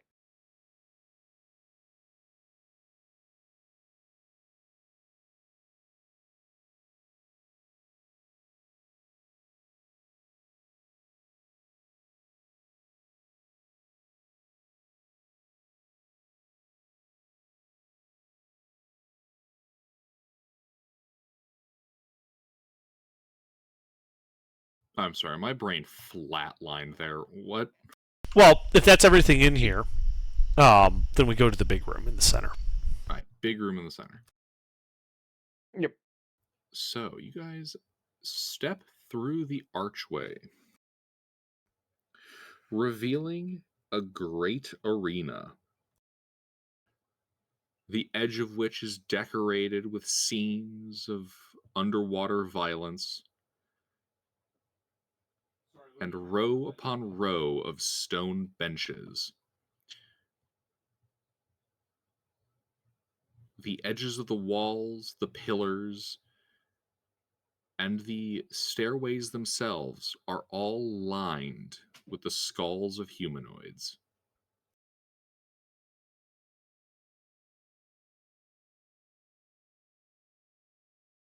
It is an immense chamber, All right. and it is absolutely empty and dead quiet. Did you know that Jim DMs real D&Ds? Okay, so do Underdark Yes. and I. I know, I didn't know that. Trying to see why they weren't in here.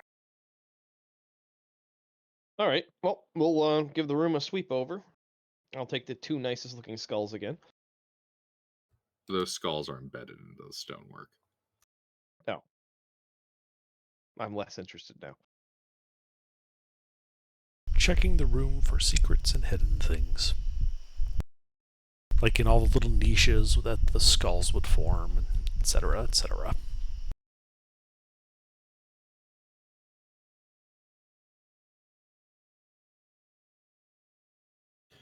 Other than little bits of meat, a couple of copper pieces, some seaweed,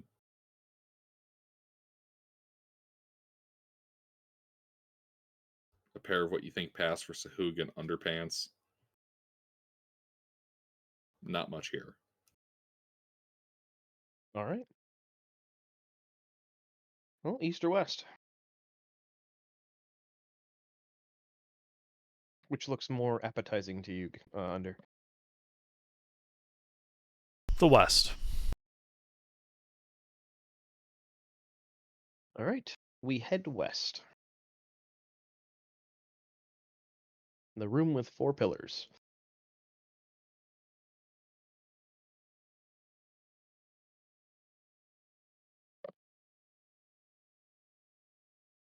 Alrighty.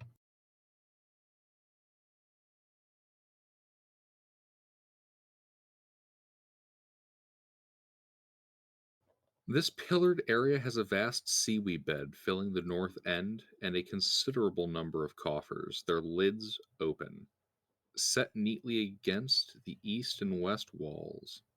Several Sahuagin float dead in the water in this area, along with a pair of dead shell sharks. Huh. How many Suhugan is several? More heads. We'll go 5. Alrighty. We take their heads. And then loot the bodies in the room.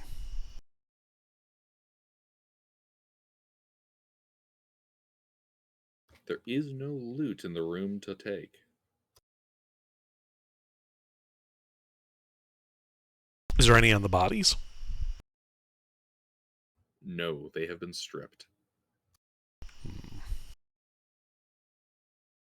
Well, I searched for secrets and hidden things.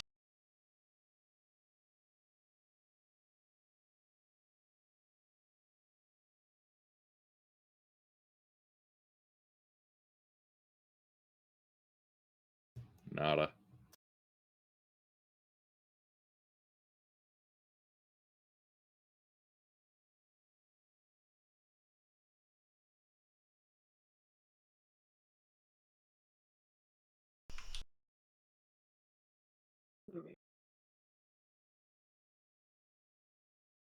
Alright.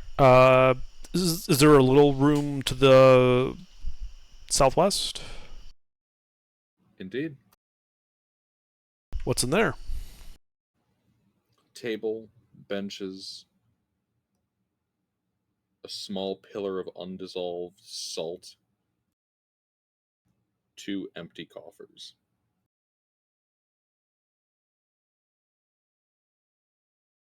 Okay, I'll check this room for secrets and hidden things. There's nothing. Okay. Well, if there's nothing here, let's just move on. I'll be right back.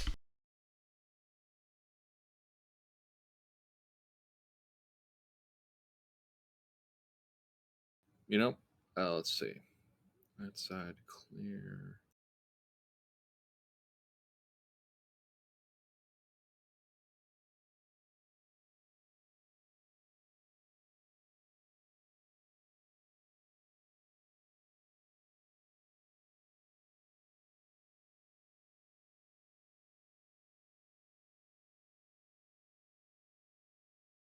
You know, we'll speed this along.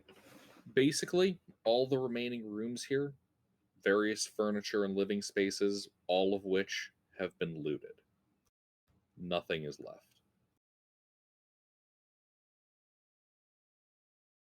As you And guys, the big room with the gate in it? you guys check that out. The gate has been broken open, and the room is empty.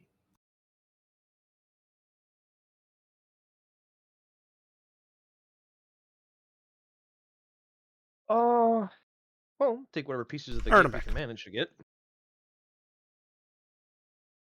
Where did we go to? He said the rest of the base was pretty much empty. We're in the big gate room now. Yeah, it's kind of accelerated the process. Ah, okay. With that big gate that I sabotaged. Mm-hmm. Yeah, it looks like they tore it open and left. Well, any pieces of gate we can get, we'll take, because it's bronze, so. Or brass. One of the two.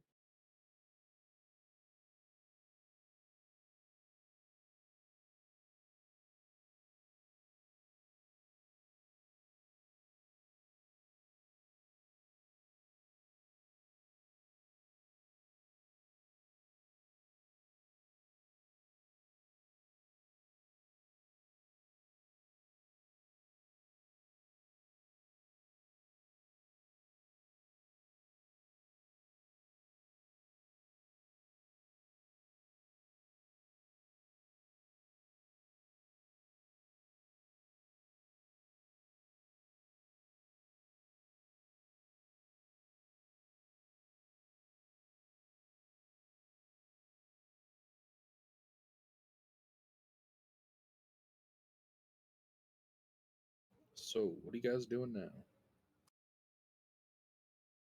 Well, I said any pieces of the gate we can get, we'll take. I Oh, was waiting for you to respond to that. it's the gate itself. They didn't rip it apart. They ripped it open. There's no pieces. It's just tore open. Okay, how much of the gate are we able? Like, are we able to get the gate free so we can take it with us? No, it is absolutely damaged and jammed in there. Unfortunate. Let's go. Yep. Head back to the canoes. Head back to the ship. All right. You spend the rest of your day packing things up and sailing back to your campsite.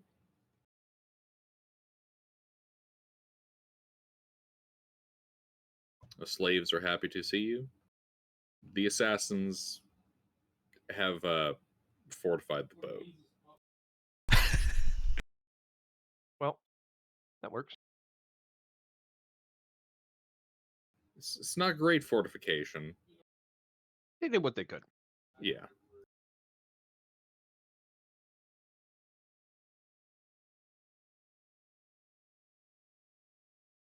All right, and we're, I guess, going to start limping our boat towards Shargoth to claim the bounties. Yep. And you should have 1 Baron, 1 Priestess, 8 regular, and 8 glaive for what you missed. Hang on, give me that again. 1 Baron, 1 Priestess, or the head Priestess. I don't know if there's a difference. 8 regular Sahuagin, and then the 8 his honor guard were the glaive ones. I don't know what we were calling them. It doesn't matter because we only get paid based on normal Sahuagin, the priestesses, and the Baron. Oh, okay. So 16, 1 and 1. Yeah. All right.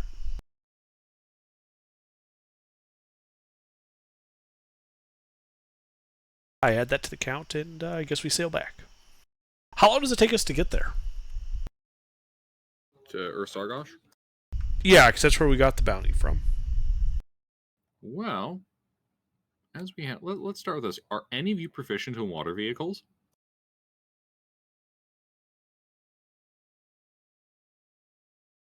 Nah. I do not believe we have any water vehicle proficient people. Are any of the slaves Me. proficient in water vehicles? Nope. How about the assassins? Nope. All right. I mean, how are the slaves doing after a week of little rest and just being able to eat and, relax and catch up on energy? They are doing better. That's good.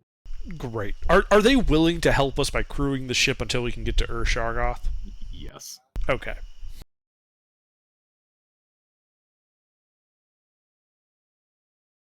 I mean, we just have to basically go north. We'll eventually find the coast, and then we just turn Uh-huh. before hitting it. You don't need to sail the boat to Ursargosh. You just need to wreck it on the mainland somewhere.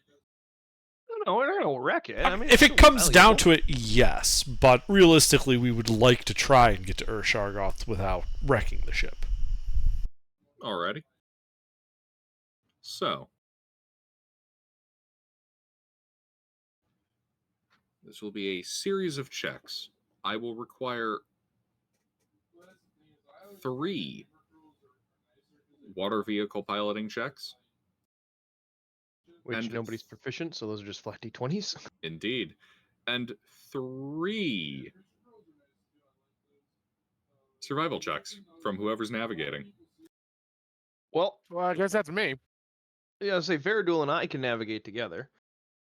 Because if Faradul helps me, we have the highest roll for it.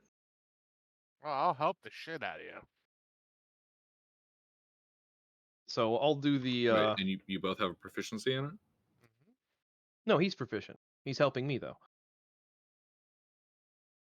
Don't both have to be proficient. Just the helper does. Don't they? We've generally done it where to do the help action, you must be proficient. We never said anything about the person being helped. Who's proficient with what? Yeah, I don't know. It's the first time in a while that we've had it work in that direction. Usually, it's not worth it. But except that some of us min-max stuff so that even our unproficient skills are better than some people's proficient skills. Hmm. That is very true. Yeah. I have a +2 survival. He has a +3. So rolling an advantage of +2 is much better. All right. So we have the There's your survival. Okay. Those are survival checks. All right. I am going to need those water vehicle checks from whoever's helming. I mean, it's just a bulk roll for the party. None of us are proficient, so anybody can roll 3d20. Mm-hmm. All right. Let's see what we got here.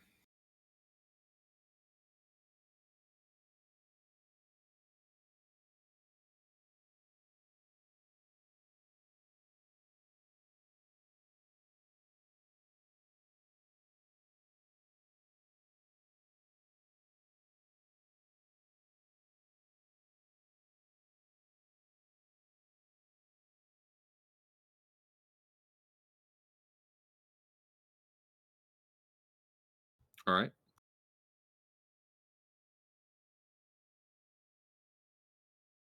Give me another pair. One piloting, one survival.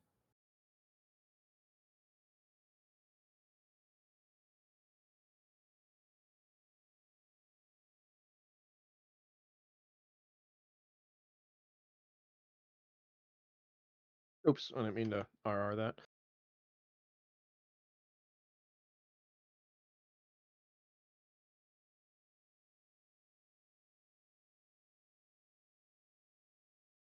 Alrighty. It's not a perfect voyage. You guys have a real rough start. Accidentally, well, heading towards Ursargosh, but accidentally veering rather sharply out into the open water. Before righting yourselves, and after 3 days of this, pulling into Ursargosh. One more piloting check for water vehicles.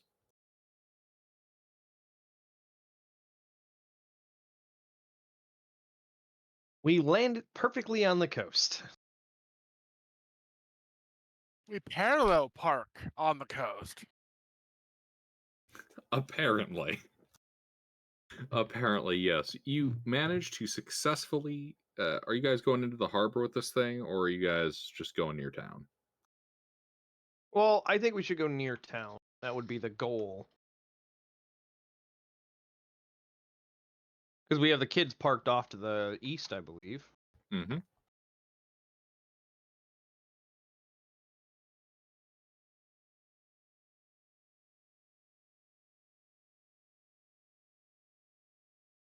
Alrighty.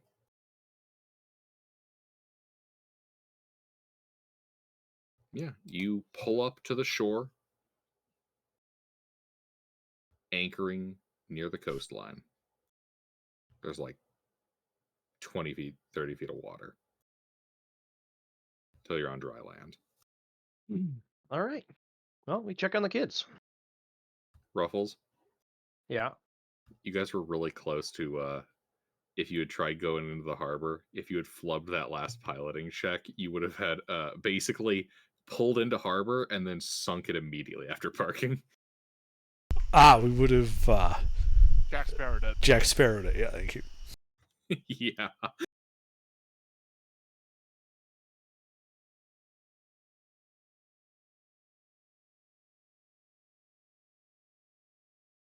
I'm glad we didn't.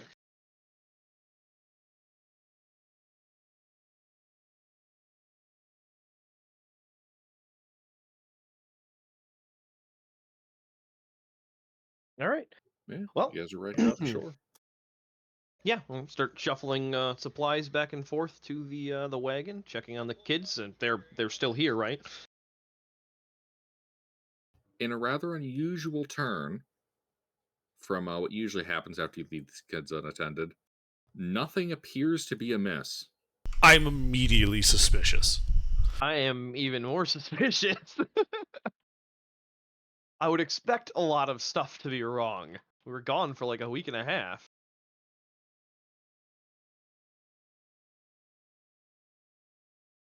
See, that's just the future one shot. Is we play as the kids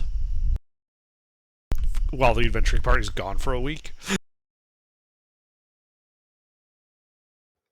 The That would ship be a think fun it's one shot, continue. actually. I think I'll have to do that at some point.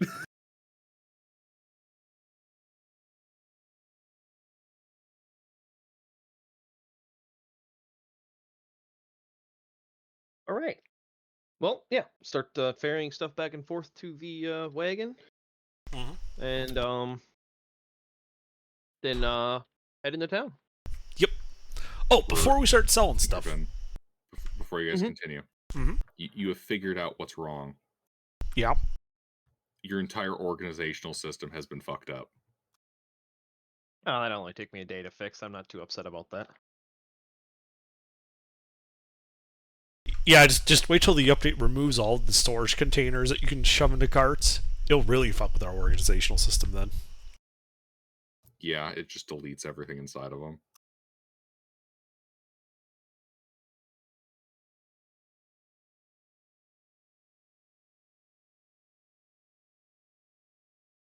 Alrighty, what were you saying, Under?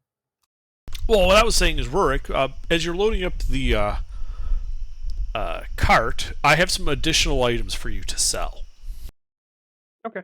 As I then pull out 67 spears, 30 tridents, 10 glaives, and 22 warhammers. Run that by me again. Those are kind of all over the place, so. He pulls out an armory. I might have looted an armory when you weren't here one time. Gotcha. Like, you guys actually have enough arms right now to equip quite a vicious mob of peasants. All right. How much of what? Start one by one, just like I have to bounce back and forth for a lot of the weapons. I put it in chat for you. Oh. Okay.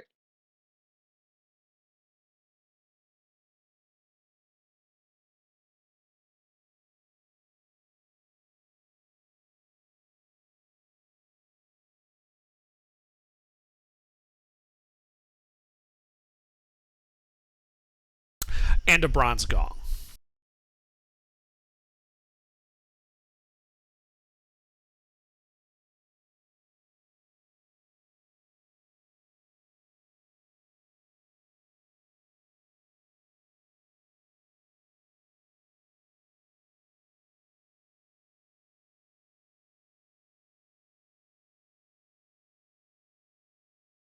All right. Well, yeah, we load up all of that and start heading to town. Yeah, while he's going to the marketplace to sell that, I'm heading for the government building to claim our bounties. Because I I'll have help all the haul- heads.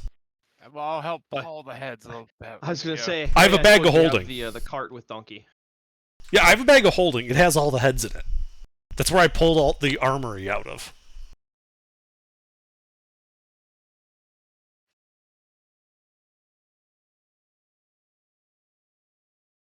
Because you see, we're going to do that bit where I show up to collect the bounty and they see the bag and think I got like one head, and I just keep pulling heads out of it.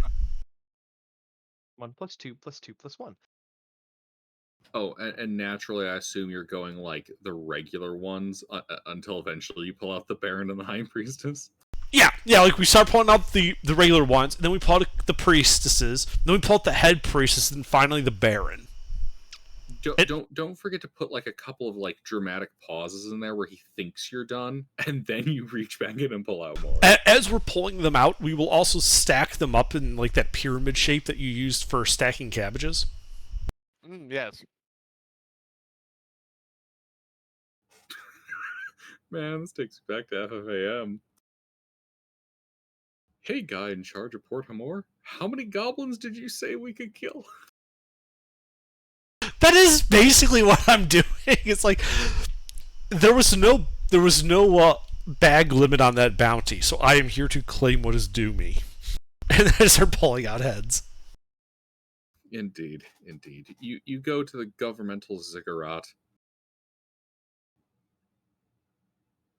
Speak to one of the scribes. He's flanked on either side by some orcs. Yeah. And you start pulling out head after head after head. Yeah, and originally, the the scribe is, like, oh, okay, paying out a little bounty there. As he becomes increasingly shocked by the number of heads you're pulling out of this bag. Do me a favor and post what you got there. You could also take the barrel with the Sahuagin egg in it to prove that we actually made it to the hatchery.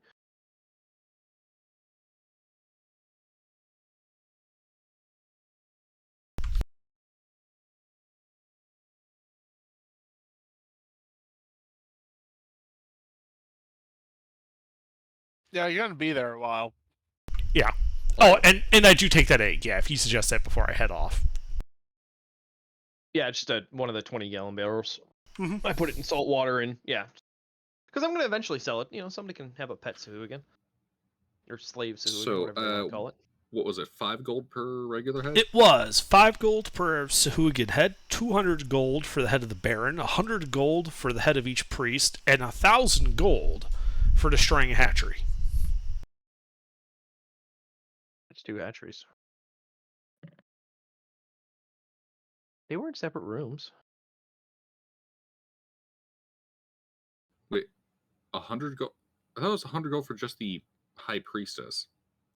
You said priestesses. You just said priests before. So Okay. I kept track of all of the people you called priestesses or priests, and basically they're That's fair, that's spellcasters. fair. The head priestess is the 11th of the 11 heads.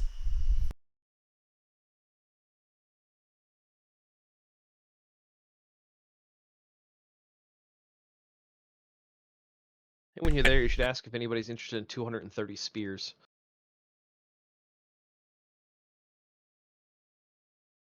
Well, I imagine that like after they pay us out, like someone comes running and like talking to like the official, like there's some like massive arms deal going down in the market right now.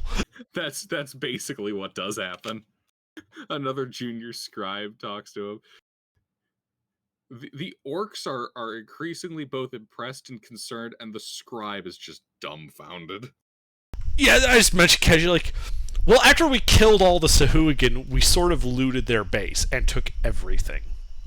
So we're just selling it at the market. Do you need some spears or tridents? Because we got plenty to spell you. Yeah, so the scribe, he's looking over all this. He's doing his tallying. Looks up at you, older gentleman. Well, I frankly never expected to be paying this bounty out.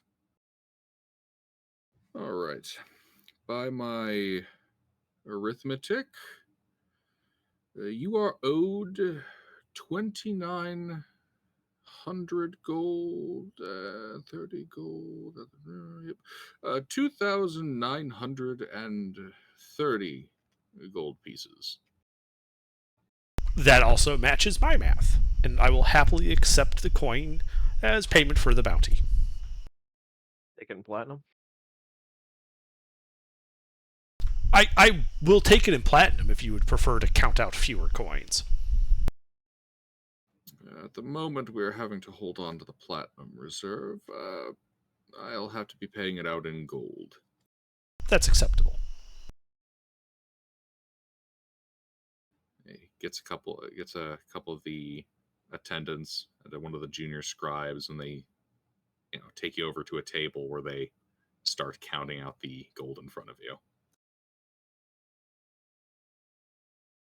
Okay, yeah, I stand there politely, and I do just keep like an eye on them to make sure that they aren't cheating me or anything. But I assume this is relatively routine, the counting of coin and things. Oh yeah, and they're looking to be on the level. We did just clear out a whole Sahuagin base on the level.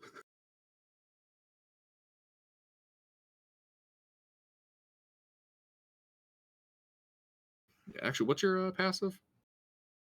13. Okay, yeah, that's well enough. Yeah, the senior scribe has kind of turned away to another scribe is like, send a missive over to Urkaresh. The War Master is going to want to hear about this.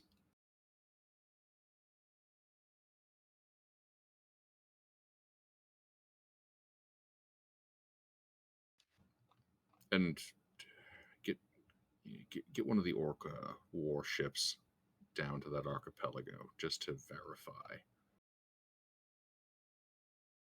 You know, any merfolks would be a good base.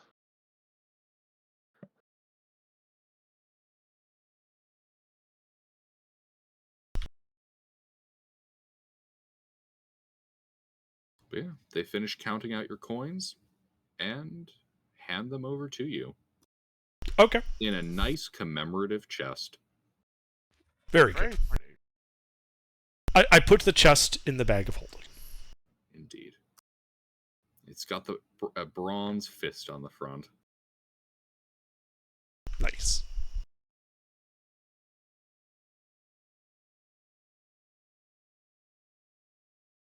Well, if there is, actually, there is something else. I ask.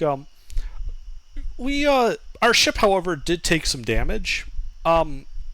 Is there a shipwright in town that you would recommend? Shipwright.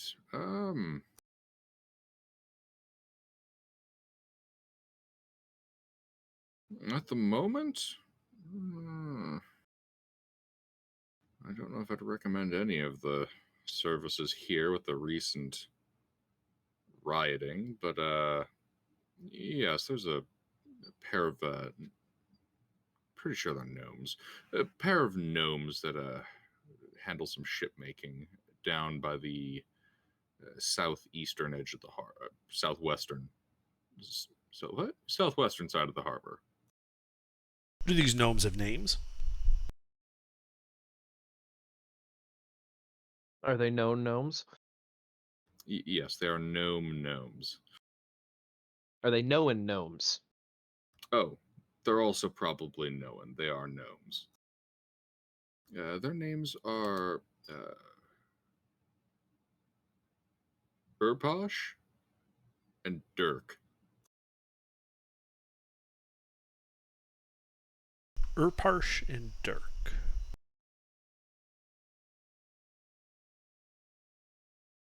All right. Thank you kindly.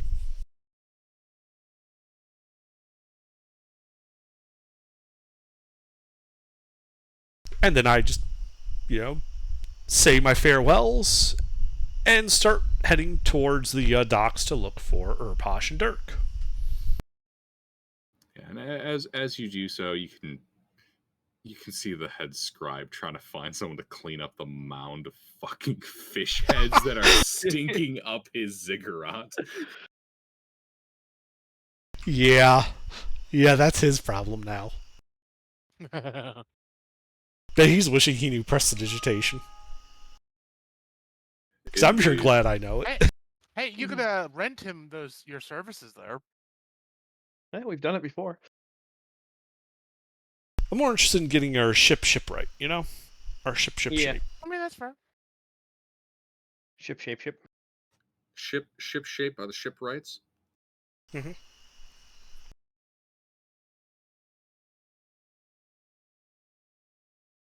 Alrighty, yeah. You head out there to the part of the docks mentioned. You can see their version of a dry dock, which is really going to be a inclined platform that you pull the boat out of the water and then support it on some struts. Yeah, I mean, that's pretty much how medieval dry docks work. Mm-hmm.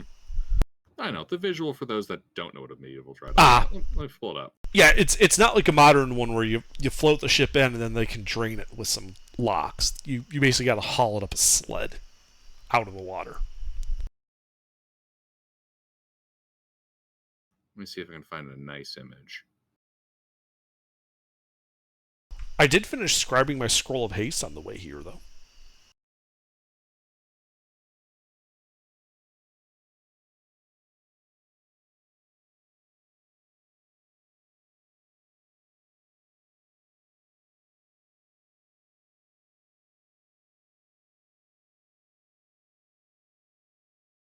Dear God, how is dry docks in antiquity, and I get exclusively modern dry docks? What the fuck, internet? Probably Guys, just a because lot the of adding of antiquity implies that you're looking to do something with antiquities in a dry dock, not an ancient design of like a Roman dry dock.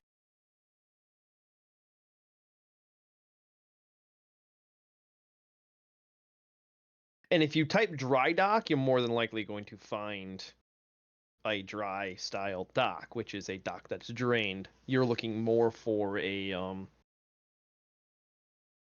like a Here we pontoon go. lift style.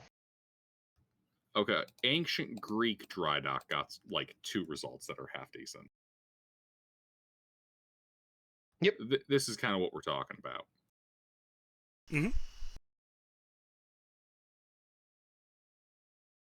Basically, a big roller. Yeah, we built our boats on conveyor belts effectively at one point. All right. Yeah. Yeah. So, are there any open dry docks, or are all of them occupied? There are a couple of open ones. Okay. Is there like a obvious office to go to talk to Urpash and Dirk? There is. I go into the office.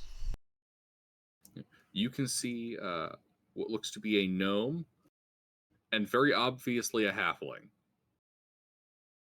Okay.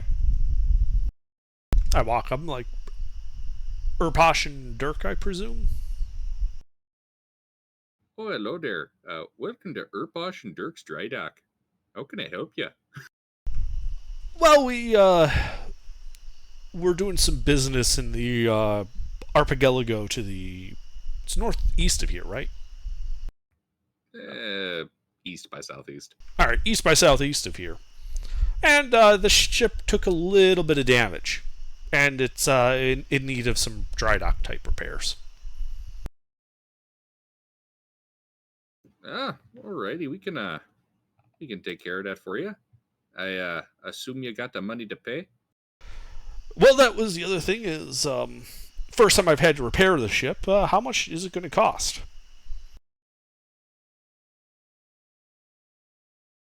Give me a second while I check. He pulls out the big book of ship repairs. I'd also probably have some hire some sailor types there intervene. Well, that'll come later. Like, dry dock is where where they've got like carpenters and laborers and stuff to fix the ship. Generally, you would hire at like a seaside bar. Yeah, like Yeah, the well, dock. we would Not go on the dock side. we would go to like we'd go to the docks and we would just hire a crew out of like a tavern or something. Mm-hmm.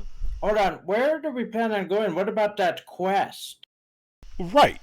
So to get to places, having a boat which we can haul large amounts of treasure and ourselves around seems like a good idea. Yes.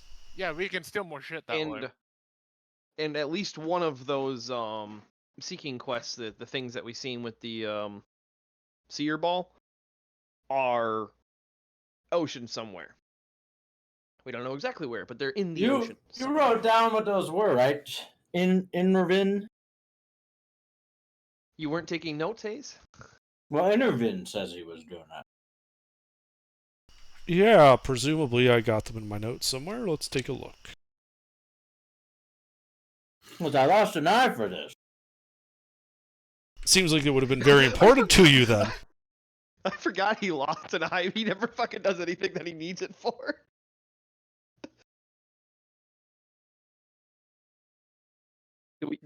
Let's see here. Give me a second. I gotta roll over to my my bookshelf and get my DMG. Yeah, so it's a the helm of teleportation is like 162 miles northeast on an island. That's where we need the boat for. And then the survival mantle is like 600 something miles to the southwest. What? That's what I got in my notes. 645.24 miles. 99 hexes west and 42 hexes south. That doesn't sound right. Hold up. I need more context because I had to take my headphones off to grab my D. We were talking about where the helm, teleportation, and the survival mantle are. Uh-huh. The survival mantle, according to my notes, was 99 hexes south, 42 hexes west.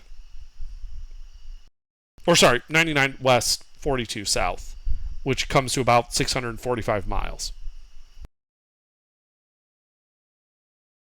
A good distance. Not one we're gonna walk. Yeah, that one sounds right. And then the helm of teleportation is 162 miles northeast at an island. And one of Yes. them's like down a bit, isn't there? Well, the survival mantle is notably down a ways. Yeah, it's subterranean. Underdark. Yes.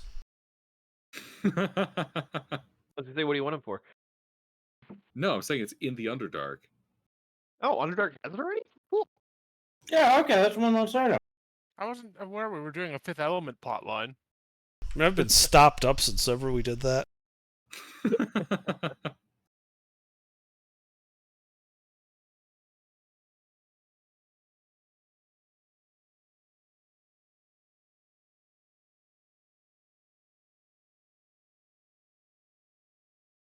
All right. One moment. I'm having to find a couple of references here.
Okay, I can at least find part of this.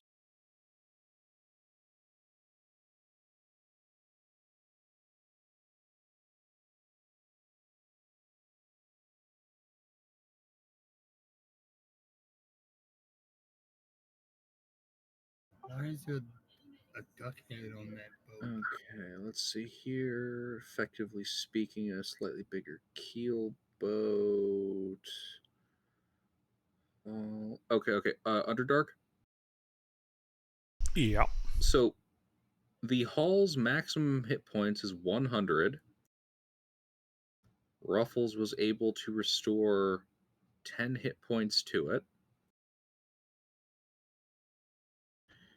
And I'm attempting to find the repair costs.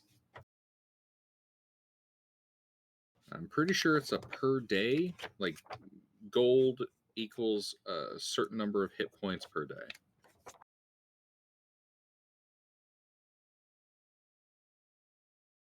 Well, each day costs a certain amount, and each day can restore X hit points. Yeah.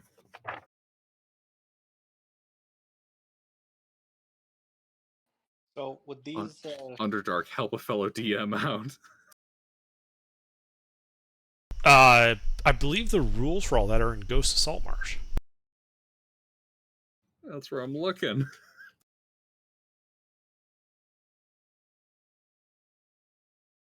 Found officers and crew, ships in combat. Wait, do you think they would have put that in the combat section? Probably. Yeah.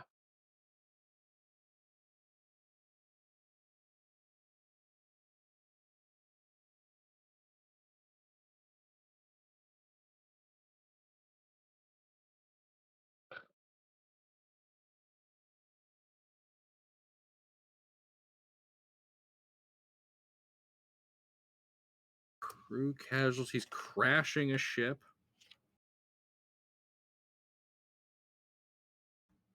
Hazards.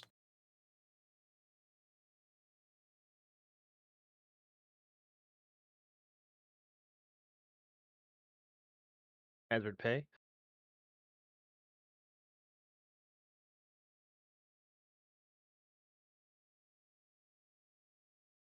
Aha!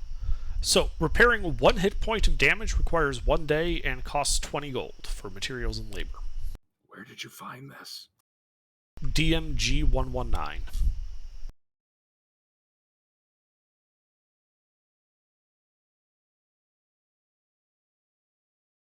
Under owning a ship. Ship repair.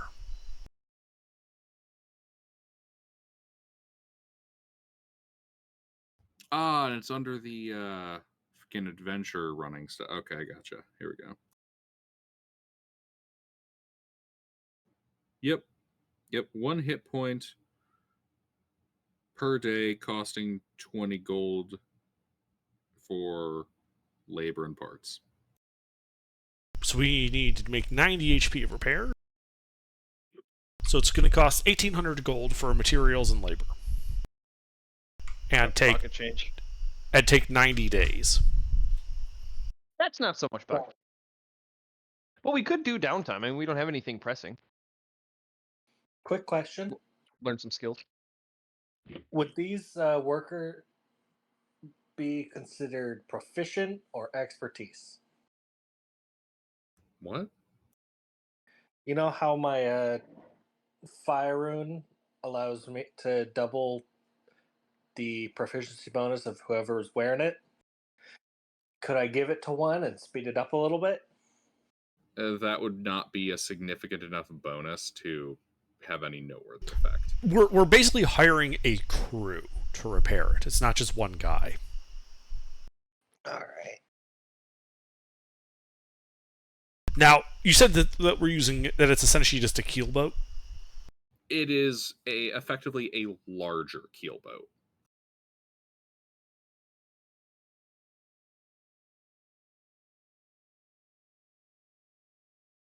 But yeah, its stat block is that of a keelboat, with the exception being what did I change it? Where the fuck did I put this? You give it more HP than a keelboat. Keelboats have 100 hit points. Oh, they do? I thought they had 75. No. Actually, what part of that does it change?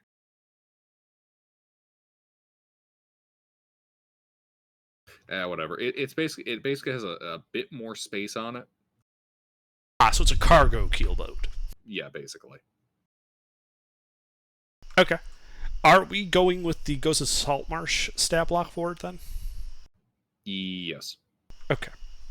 Yeah. Let me put it this Because that tells us how much crew it needs to operate, how many people with sailing proficiency we need to hire.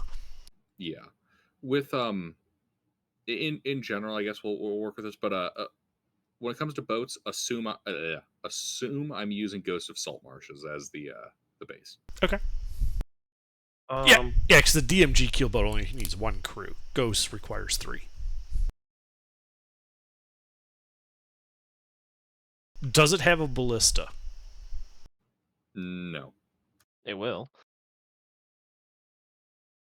I'm guessing that's how it got the extra cargo space. Yeah, it is effectively an unfurnished keelboat. Okay.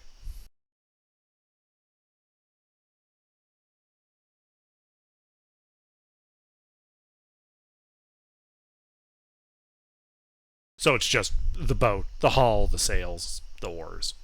Yeah. Okay. Gilbert, real quick, I have silver bracers in 2 spots, so we have a total of 4. However, 2 of them I have listed as 10. 2 of them are worth 20 or 50. I'm sorry, run that by me again? Silver bracers, like arm bracers, I'm assuming is what they're describing. Yes. Just silver decorative art pieces. I have 2 that I have listed in 1 spot worth 10 and 2 that are worth 50. So I have a total of 4, but their prices vary. Yes, that's because they came from different individuals. Yep, okay. I was just double checking to make sure that I just, didn't have the wrong price in the wrong spot. No, it's the cheaper ones seem like they probably came from a specific Sahuagin priestesses, and from generic ones, and the nice ones came from more prominent people. All right. I'm just transferring everything over to 1 sheet so it's all together, because I was trying to keep everything in my inventory that I had, previously created, but I ran out of space. So I'm just making a new sheet with all of the art objects so I can add it all up in one go. Gotcha. And if anybody wants to keep anything, they can, etc.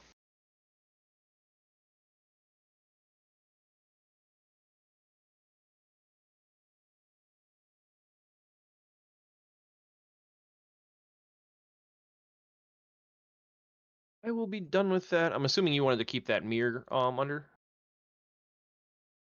I have no use for it. signaling.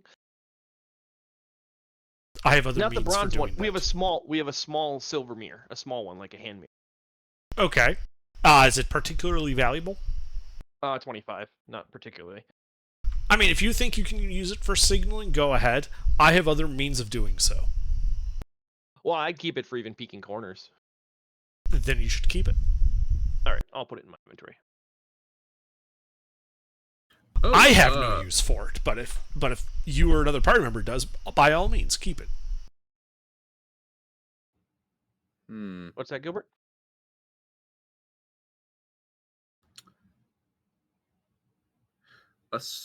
An interesting fucky wucky on my part. Yes. Well, the map I picked for the boat is not the same as the boat's hull type.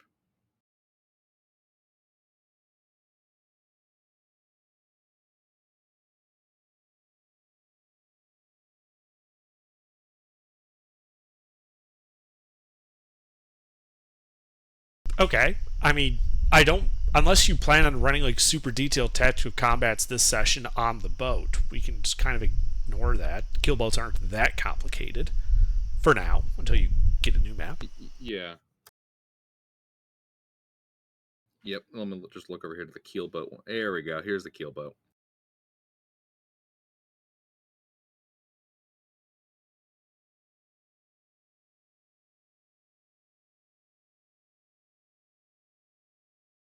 Does anybody need arms or armament? Nope, I'm all good here. So Not if anybody particularly. wants, yeah, if anybody the tanky guys wants to spend money, just tell me how much you want to spend, and I'll just deduce it from this that I'm adding up. Like I'll put it as a separate column of buy shit. I don't know what else I need. How about some more Buckler. health potions? Yeah, if they're 50 each, so however many you want, just multiply it by 50 and give me that number. I want 8. 400. All right. Anyway, Gilbert. Aye. So yeah, I'll tell Urposh and Dirk that yeah, we can absolutely cover 1,800 gold. I can pay that. I assume you want like half up front, half on completion? Yes. Okay. I pull out 900 gold and hand it to him and say, "It's this boat. Do you need us to bring it to your dry dock, or do you have a pilot to go and grab it?"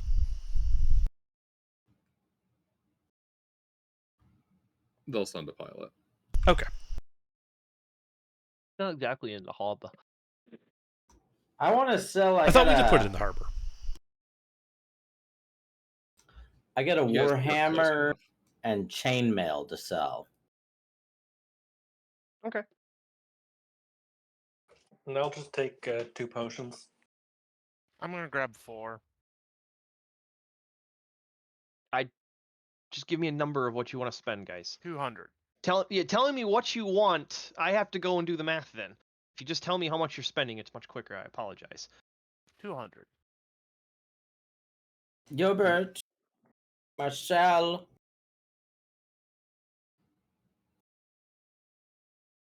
Okay. Communicate with Ruffles. He's the one that handles the finances for your party. I said sell. Yeah, I added them on my list already. What, to sell? Yes. Okay, I'm deleting them for mine then. Yep. As long as you tell me what the item is, I can make it on the list. Are all of these Sahuagin weapons just PHB sell prices? There's nothing funky with those? Yeah, nothing funky with them. Okay, cool. I'm not gonna call them, Warhammer made out of Koron. Yeah, that's Each what I mean. one of them is an eldritch weapon crafted by only the most experienced of Sahuagin black magicians, using So they're worth bones quite a and bit then. souls of slaughtered landlubbers. No, they're just bronze spears.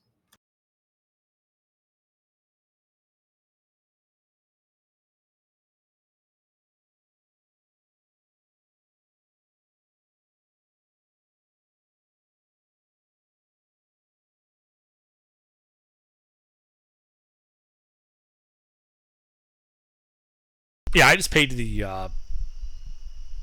900 gold out of the Sahuagin bounty stuff, so you don't need to account for that work. Yeah, I have the gold pieces accounted for, but I took the 900 out of the party total. Oh, okay.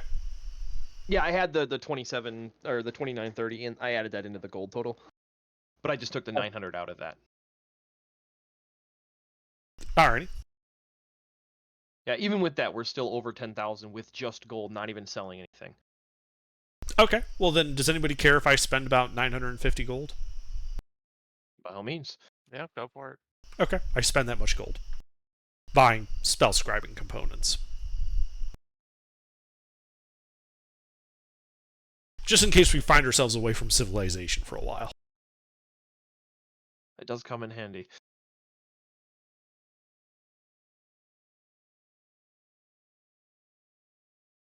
$950, you said? Yes. Alright.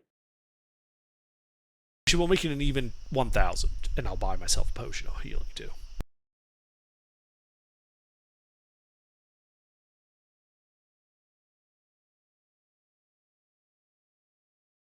That works. Alright. Well, do you guys want to get up to any tomfoolery in town while I'm sitting over my abacus? You guys are more than welcome to, have some fun. It is completely allowed. Might spend some money getting some drinks at an inn, but that's about it. All right, I give each person in the party 50 gold to go spend and gamble and drink and have fun. So Hayes, Faya, Varric. Well, Varric probably won't spend any, but he can go along as a chaperone. Faradul. There. 200 gold for you guys to go gamble and fun with. Get up to no good. Go have some fun. Make it interesting. You gave me how Start much? causing trouble What? in the neighborhood. 50 each. When a couple of adventurers who were up to no good started causing trouble in the neighborhood.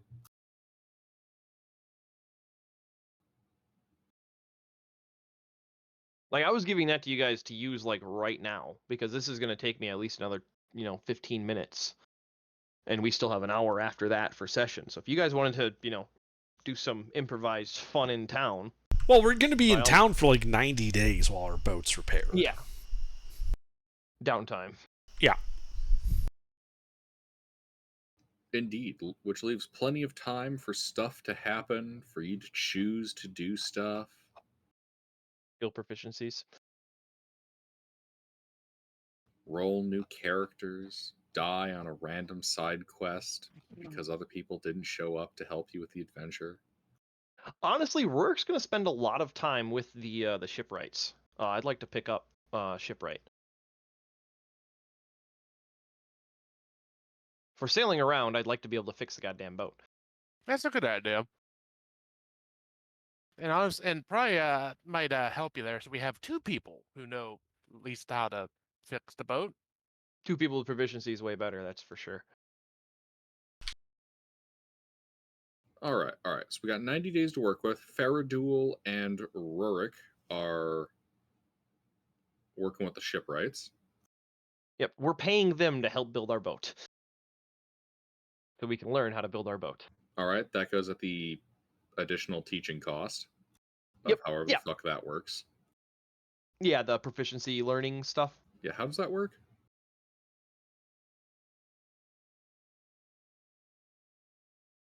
We usually have just used Xanathars for that. The God downtime damn rules. it, Xanathar's out of my reach again.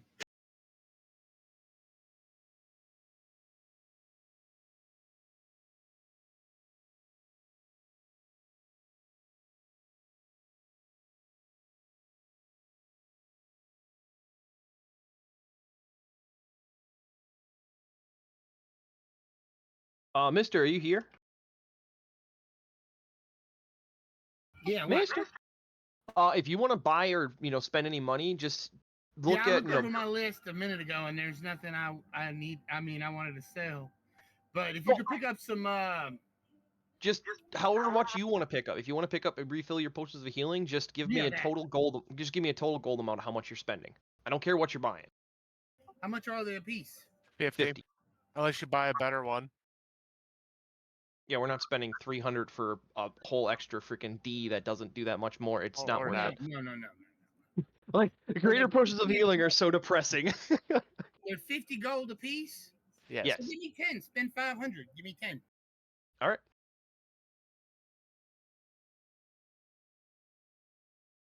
Yeah, those are just your party, your player inventory. I'm Yeah. restocking potions of healing in the party inventory as well. Right. Yeah. But that's separate. I just want to know how much gold everybody's spending. And I also gave you 50 gold for your pocket. So if you Go wanted have to... fun. No, you Right. didn't. No, you didn't. Don't do that. Okay, if you don't want it, don't worry about it. Because think- if well, you take would it have did that to Father Varick, the first thing he would have done was gave it to somebody he passed in the street. Or Oh, okay. Well, if we buy like know that 11 about Father potions. Varick, then yeah, we'll give your gold to Faradul.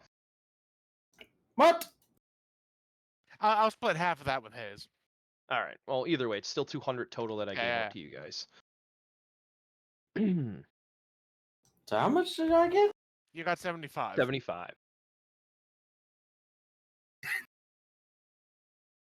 Ooh. He's assuming you'll buy food and Yeah. supplies that he needs, so he really doesn't have any use for it. Yeah, but it was just more if you wanted to get drinks or gamble. But then I realized you're Father Varick. He's just about as straight-laced as Gilbert. Except for that one time we stole Alchemist Fire.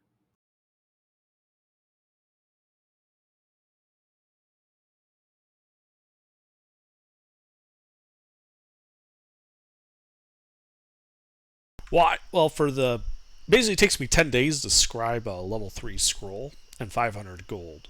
So if you guys are okay with me spending 2,000 gold, I'm going to scribe a bunch of scrolls of haste and sending. As long as you use the electrum pieces up. Yeah, absolutely. I don't That's care. 1,000 right there. All right. That's 1,000 gold right there. Okay. Yeah, and then I just need 1,000 more gold from the party funds. Yeah, I'll And- just take out. I then have a total of 2 scrolls of haste and 4 scrolls of sending. Okay, what the fuck? There's a table here for training, but not the cost of training. It's like shit that happens during training. Isn't there something specific Xanathar's about downtime? 134, training costs 25 gold per week. Oh wow, I'm just blind when I was skimming it. It's under the resources heading. There we go.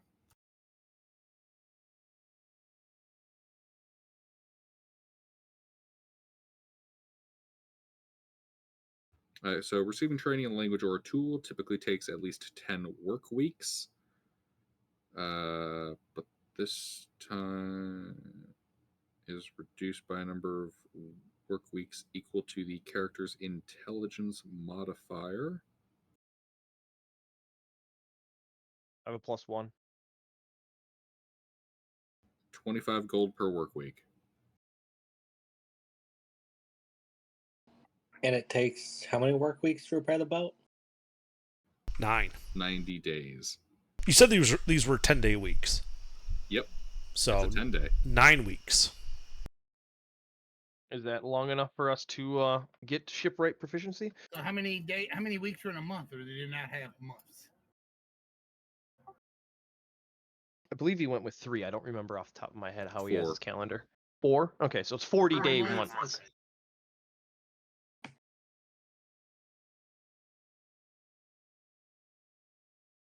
So I was thinking about learning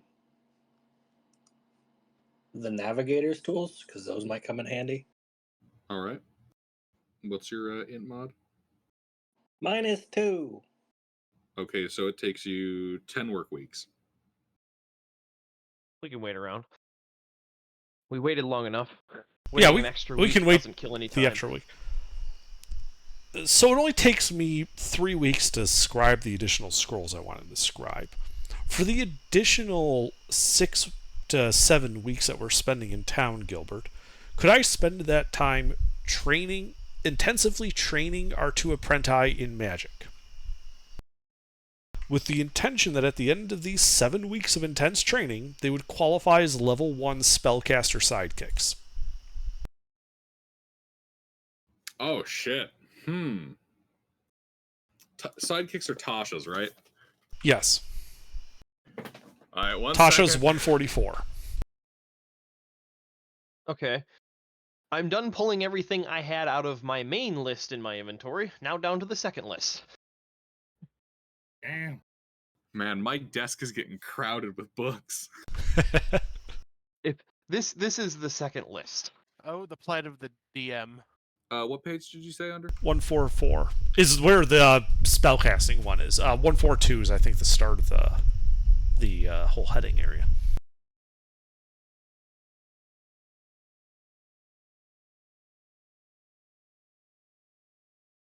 All right, give me a moment while I read. Okay.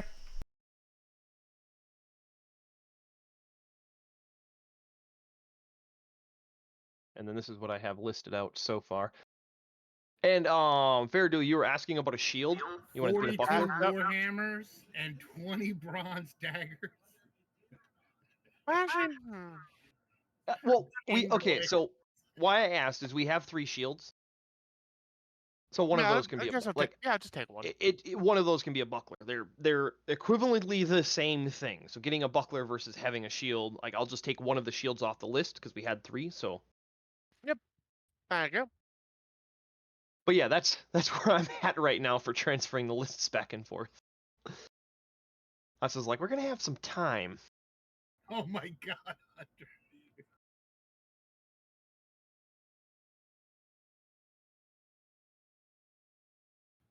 Gilbert, what is that bronze gong worth? I don't have a price tag for that. 30.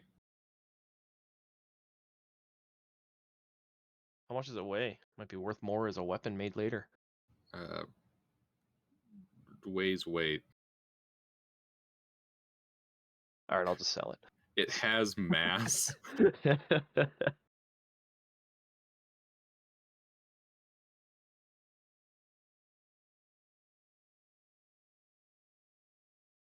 If you're wondering why the prices look weird, is because I'm doing it so I can calculate all at once.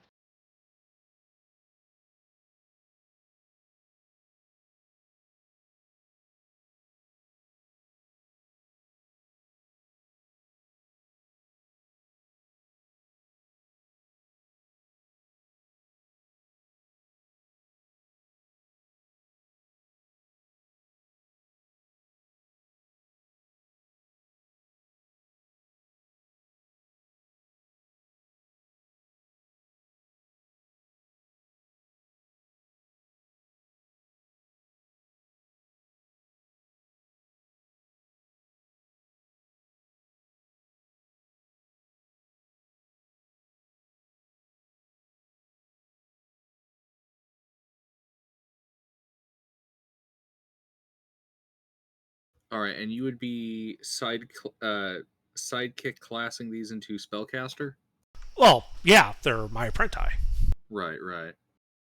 I figured they would start at level 1, but 7 weeks of intense training in addition to the general experience they've had up to now, they might actually qualify for levels.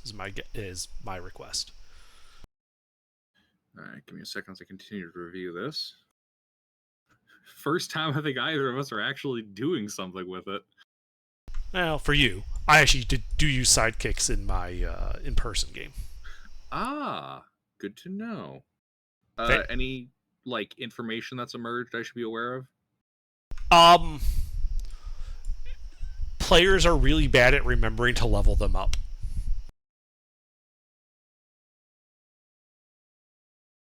Alrighty.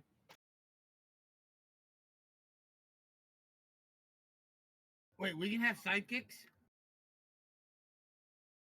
You just got to take the time to train them. Oh wow. Let's not get carried away with that shit. No, Father Varric wouldn't need one. No.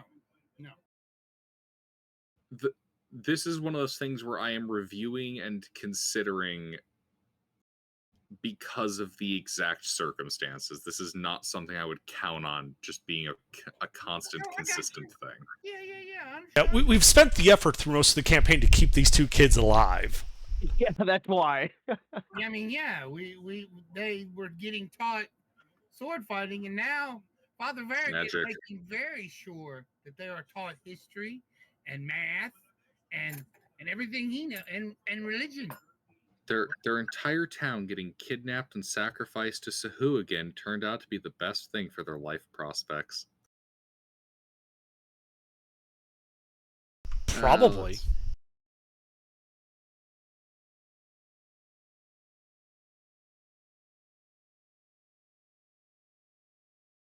So are we going to leave them behind, or are we going to keep them with us, Under? The kids are coming with us. One way or the other, Always been with us. they're coming with us regardless. I was just asking if I could have them upgraded into actual sidekicks and could start coming along with the actual adventuring part of us, so we don't just leave them on the cart the whole time. The reason I asked specifically for them to be the sidekick is because I'll probably end up having to run them, and sidekick is basically a simplified character. Extremely simplified, so I don't have to run 3 full wizards. Yeah, basically it's a bunch of red shirts. They are not red shirts. Oh, red shirts were each characters. They were literally my character build downgraded by a couple of levels. I think it was half my level. They were very potent henchmen. They really were. Until you fucking blew them up, Ruffles. I remember what you did to my men. Was that me? Yes.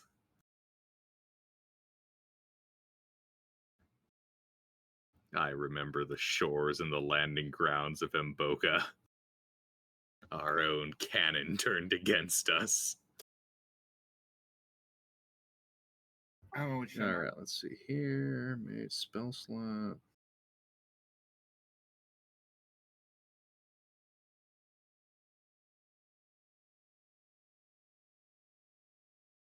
Is there a how long is Under going to need to make those scrolls?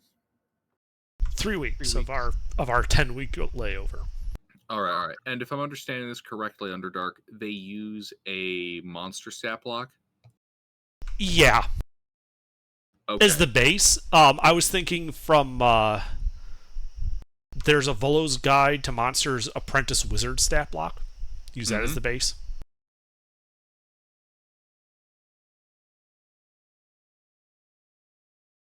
It really just sets their base stats, so they have 10s across the board except for a 14 in it.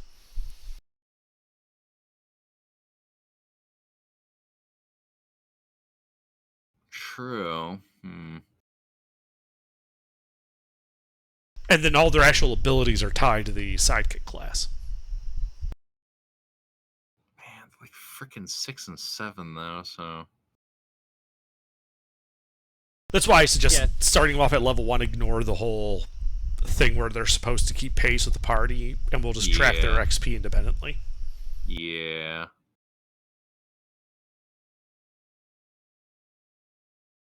There's something funny about a 6 and a 7-year-old having a higher strength than you. Not really. Kids bounce. They can push themselves harder and just heal overnight from the damage that would leave me in bed for a week. Crotchety old man, you. Alrighty. Eventually. Yeah, Apprentice Wizard stat block, first level. You have 2 spellcasting sidekicks. Cool. Now to see how I'll regret this. Probably You not already that regret it. much. They're gonna know the same Underdark, spells, or they're I'd gonna- be terrified of leaving you in a room with a paperclip.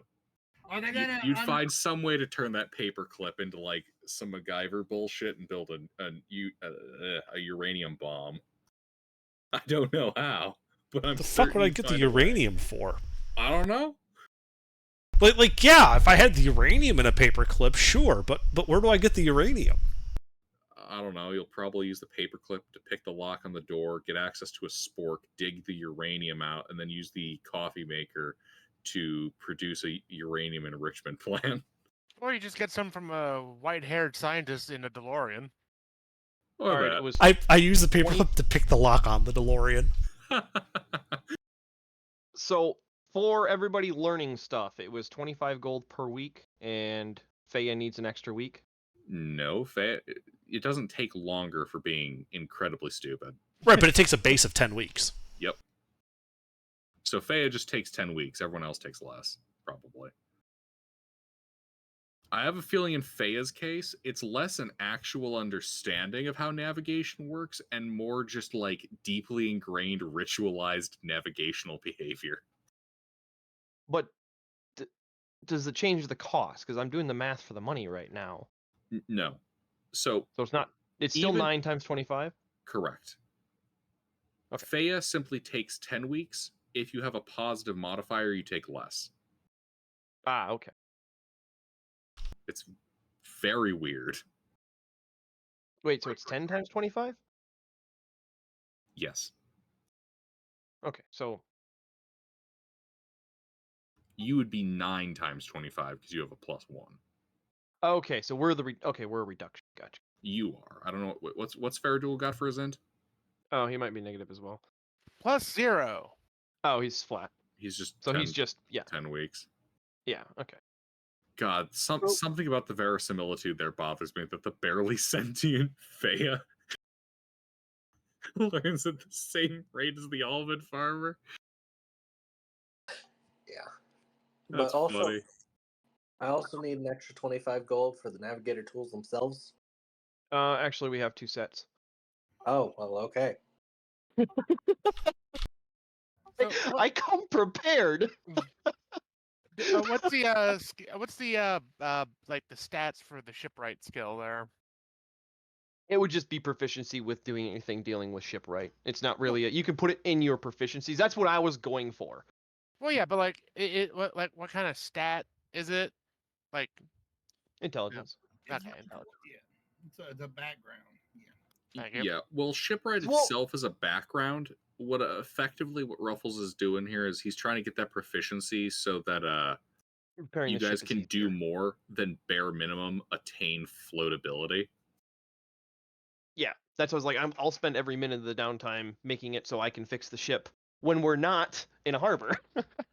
Yeah. And also, what would you like me to put for the cost for supplies for stocking the ship with all of the repair materials?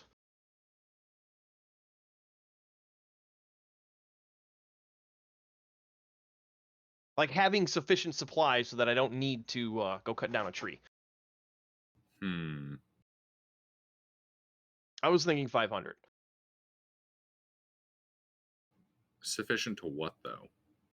Being able to repair a ship. 500 gold worth of lumber, pitch and tar, all Like of what? that. To repair it fully?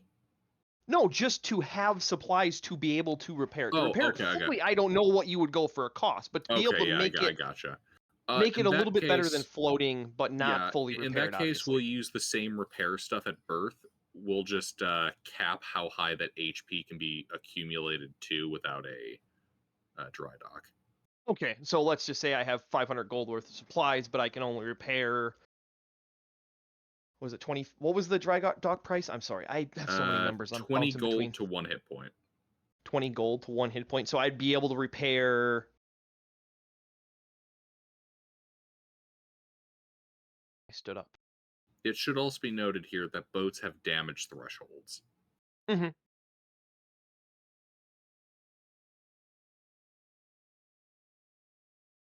So if I put, oh, well, I'll call it 1,000 then, because that 1,000 gold worth of supplies will only get me 50 hit points, and it would take me a very sufficient amount of time. So actually, no, 500. 500's fine. That's 25 hit points. That'd be more than enough to get it floating and saleable. Like basically, it's emergency supplies to be able to get the boat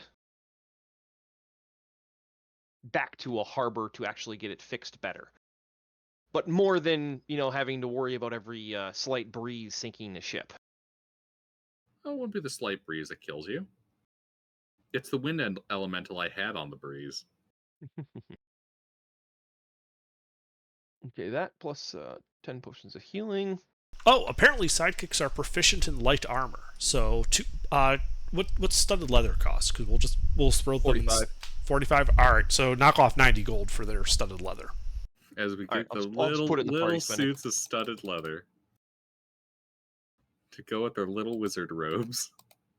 All right. Does anybody else have any, Hayes, do you want to do any smithing while you have downtime? 90 days to kill. What would I do? A lot. You could make money. I make money. Money. How are you Money, gonna money? make money, doofus? Come on, man. What? Wait a little, Hayes. You're a dwarven blacksmith from a faraway land where they speak Japanese. I set up a shop and offer my services as the Japanese dwarven blacksmith for the village town we are in. We're in a very big city. You For a really got to very make some big showmanship city. happen.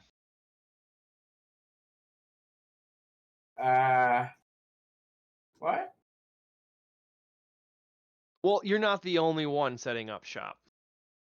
But there's no other Japanese dwarfs here. No, you're the only one. Might I recommend stopping by the local Ziggurat Palace and offering your services to perhaps the orcs? Oh yes, this is very good. I go to the Paris and I offer my services. Also, if you don't have expertise, I can offer you my fire rune, since I'm not using that at the moment. Oh, that would actually benefit him, because we only get proficiency with skills like that. So the fire rune would make him even more fucking incredible, and he'd be on fire. That doesn't think the actually orcs would light like him that. on fire. Huh? It does not actually light him on fire. It lights his target on fire. I know what Faradul can do. He's already studying. Oh, damn. I had another job for him. Yeah, I was learning the ways of the ship with Rurik. Good, but I can't find my note here on this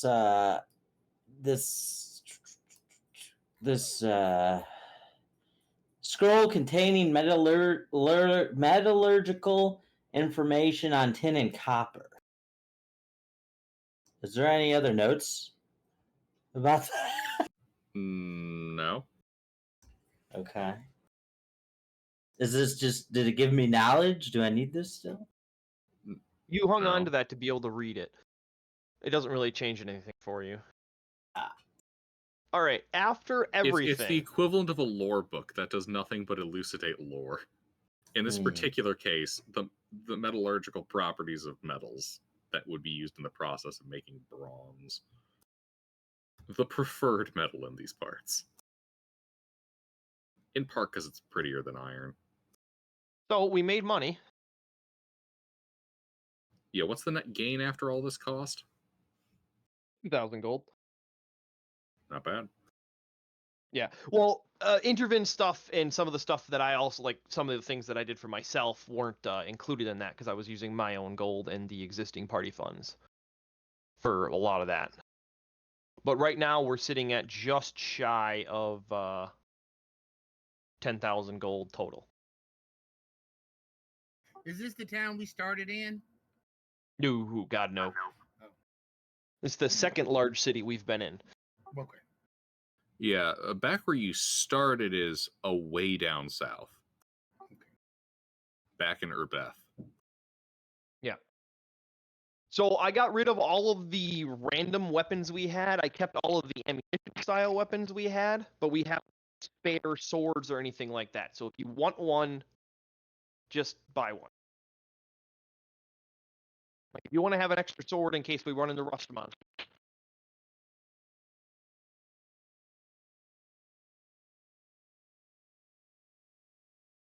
Now's the time to buy one. But yeah. Party funds calculated.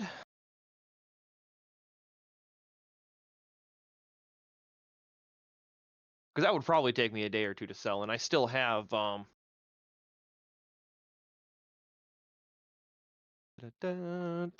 those items that I did not sell because they're uniques. That's going to be Indriven and I take a trip to the rich district to see who we can, or I guess Ziggurat's the rich district here, see who we can upsell.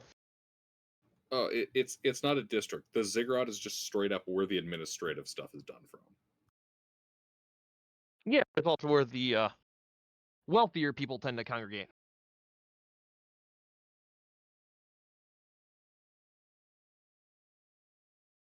Not so much. The wealthy types kind of keep to their own, like, district. Well, with some of my downtime from my downtime that I'm spending at the docks, I'd like to meander through that district and see if there's any collector types that stand out to me. Or somebody who might like an ornate stone desk.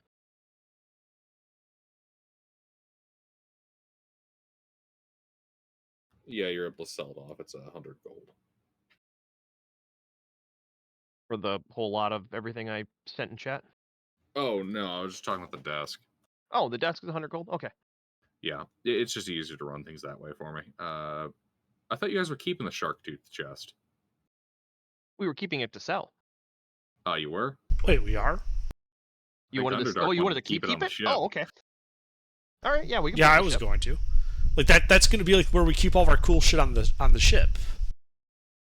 Oh, to you want me impress to rig it up with visitors. trapping? Yeah. All right. Well, I guess I'll spend some time with my downtime from my downtime looking for some gnomish tinkerers to make our chests spring loaded. Wait, do you not have that proficiency yourself? No, not Rurik. Friedman has 8 proficiencies. Rurik has 3. Now 4 after shipwright. Not including like thieves' tools or any of that normal stuff.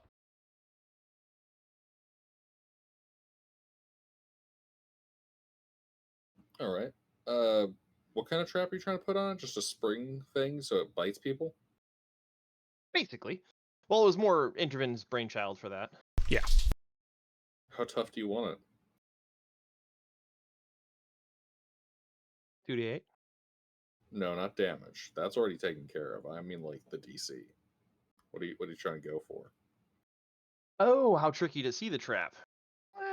I'd say like 15 to 20, probably 20. If I can see a 15 easily. And Intervin can see a 15 accidentally.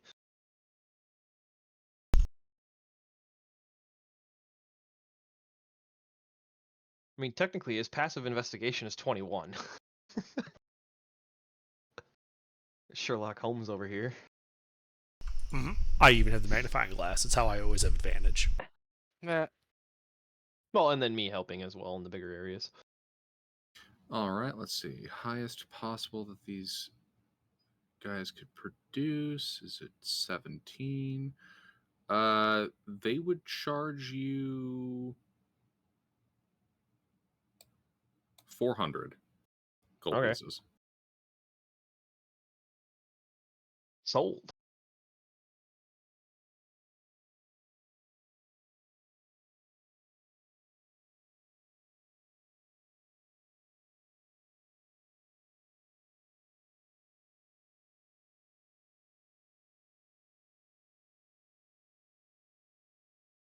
All right, we have just over 9,000 gold.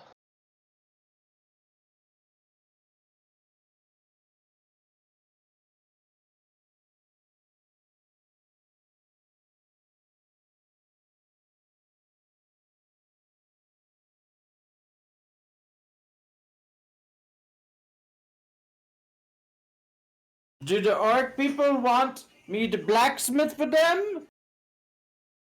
Yes. Oh yeah, the we zi- gotta do yeah, that. the ziggurat seems to need your services and are willing to pay at the standard rate for a blacksmith of your skill. Oh, okay. We don't know what that number is. I know. He has how much downtime? He's not doing anything, so all of it. Awesome. Okay. So let's see. That would make him a skilled hireling. So each day he'd be making what, 2 gold pieces? Well, Or he is- has expertise as well. That's a good point. He does have expertise. Hey, Underdark. That's a DMG or Xanathar's that people doing hireling shit is. That's Xanathar's. It's just downtime activity. Work.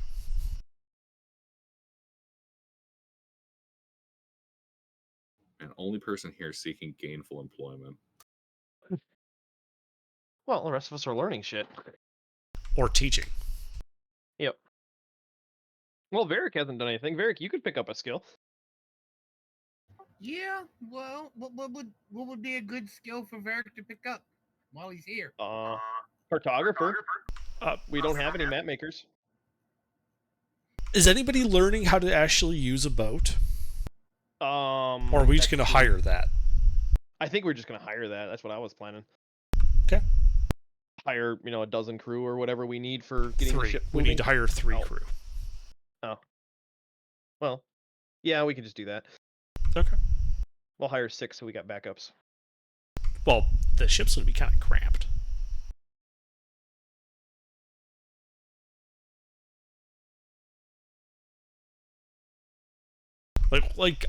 The idea is I think we don't take the ship into combat. No! The ship's just for transport. I wasn't planning on fighting off of it. Right. So how does training work? What can I learn? Any skill? What's your int mod? 0. Okay, so you just any skill takes you it's 250 gold to learn something. And you can learn generally a language or like a tool or something like that. So like cartographer's tools, carpenter tools, learn to speak Draconic. Faye is picking up navigators. And then Faradul and I are both picking up shipwright. Okay. To be able to repair the boat. I can pick up navigation. All right, let's see here. Work. Performing a job requires 1 work week of effort. Man, them are some demanding jobs.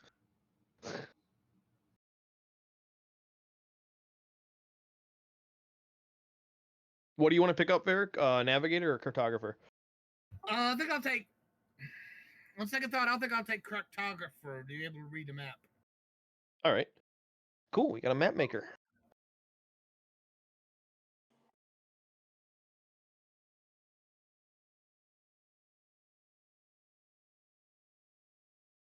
All right. Your skill has been paid for. And we still have 8,800 gold. Not complaining. Actually, 8,900 because I didn't put the desk in there yet.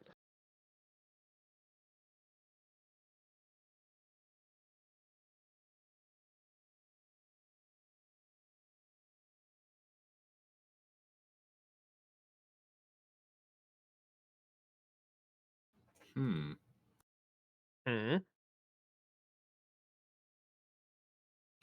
Hey Hayes, what kind of lifestyle do you live using? What? What kind of lifestyle does your character live in downtime? Probably modest. The way the wages work for labor like this is the DC is determined by your lifestyle. So effectively, you would be making a profit equal to like the gold you make minus lifestyle cost. What are Modest the- gold is one, or modest lifestyle is 1 gold per day. Comfortable lifestyle is 2 gold per day. Wealthy is 4 gold. Aristocrat is 10 gold minimum per day. Talk about how much I make? How much you spend to, live. What Modest you eat, is where you fine. sleep. Modest, 1 gold. Sure. All right, Which he's means he going needs with to get a modest. 15 to make any money doing this. Well, he does have expertise. That's going to help. Mm-hmm.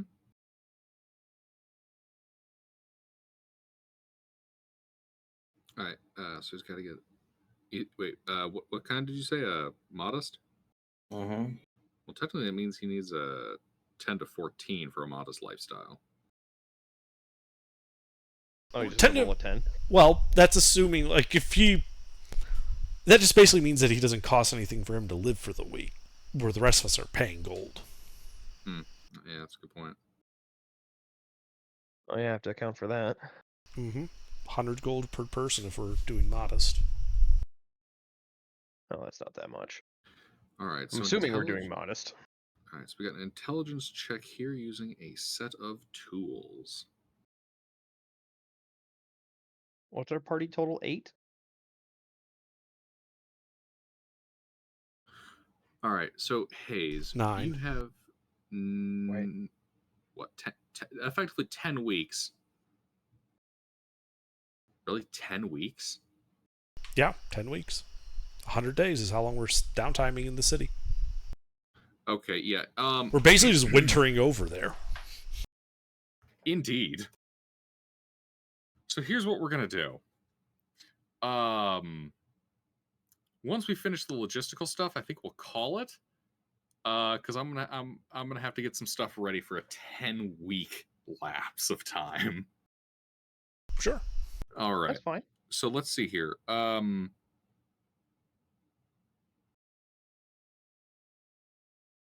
Wait. So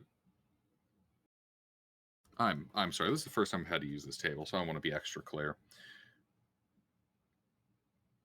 In order to make a profit, Hayes is going for which DC Underdark on the wages? So if we're just covering our lifestyle costs out of party funds, then for working a week, a poor lifestyle is like 10 gold.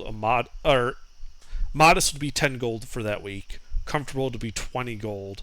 The comfortable plus would be 45 gold. What's poor lifestyle? 1 copper? 2 silver. 2 silver?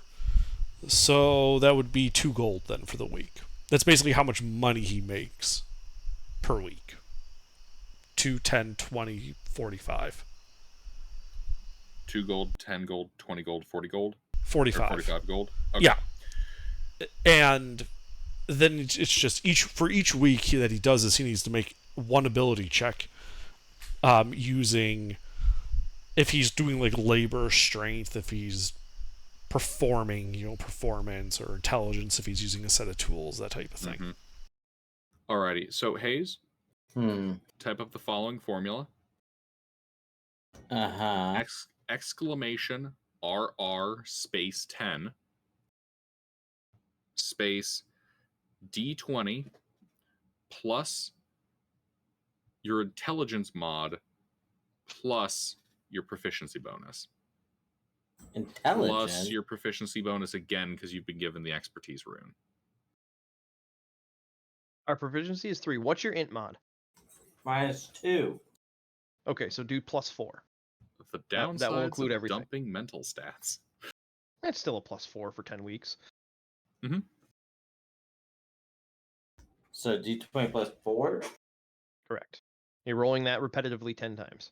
Yep, that's what the exclamation RR space 10 does. I put that in the wrong channel. That happens. Come on, do math.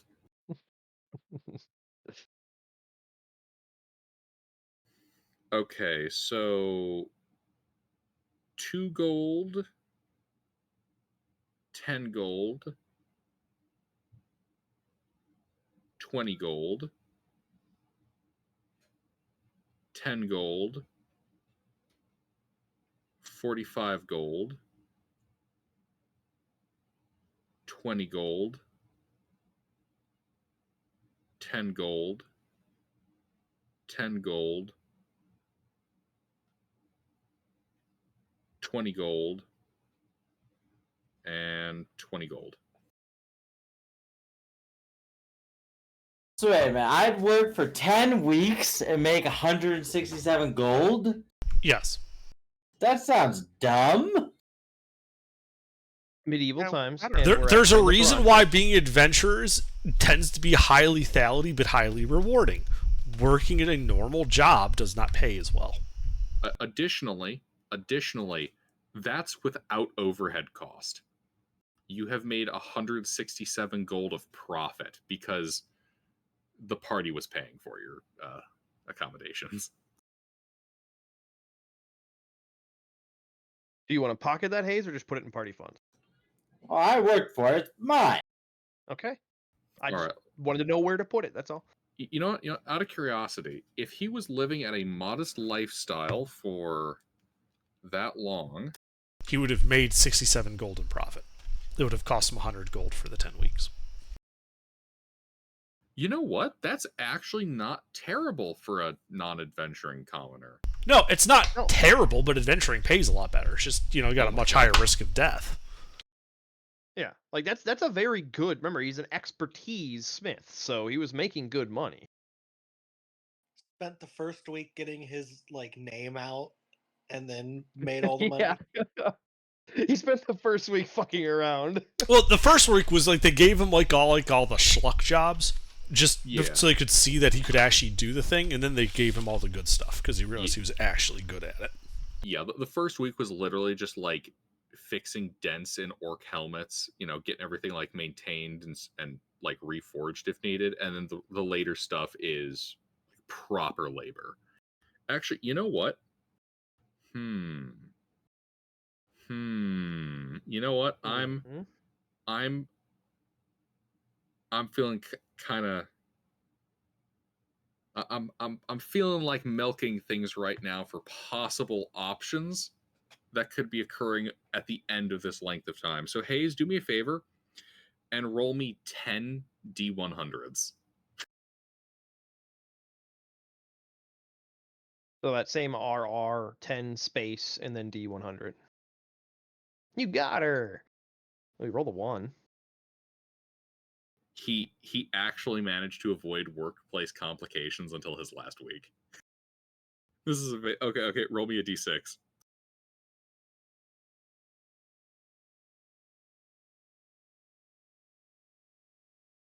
I'd like to see them try that, Gilbert. Yes, please try that. The orcs are going to fucking crush them. All right. Yeah, I'm not revealing what that is just yet. We'll deal with that next week. I think I've just found my adventuring hook. Excellent. Are you gonna run us from town? Oh my god. All right. Was No. anyone else doing work or everyone else just dicking around? I was doing skill. Intervin was teaching skill. Fea was learning skill. Farah was learning skill. Varric was learning skill. And then we have Burger and Pete. They'll have the same downtime, but they weren't here, so. You know what, Underdark? Is there a table on here for learning things? I think there is, isn't there? For what, training? Yeah. Yeah, Shit that might happen during training. there is. Yes. Awesome. Let's see.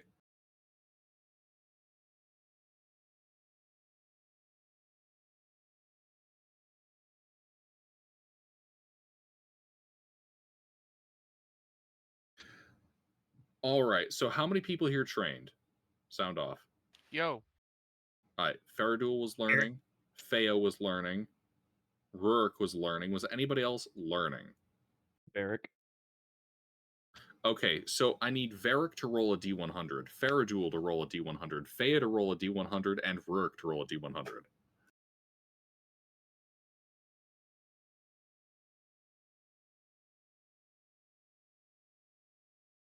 Mister, roll a D100. We're generating next week's adventure. Ah, the adventure of filling out forms. Haha, you fools. We're concluding tonight's session with paperwork. It all has to be done in triplicate. Alrighty. So almost all of you had uneventful weeks except for you, Faradul. Oh, god damn it. Alrighty. Roll a D6.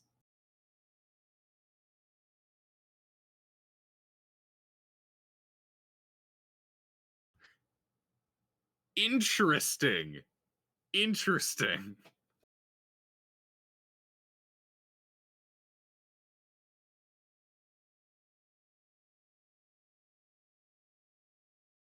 Another 5. Oh no, he got a 6. How exciting! Extremely exciting.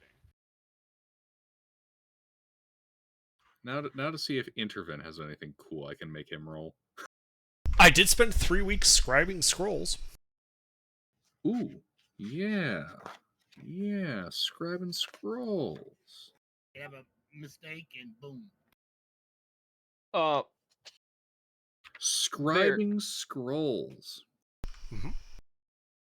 For every work week, 10% chance of complication. I spent 3 weeks. 3D100s, please.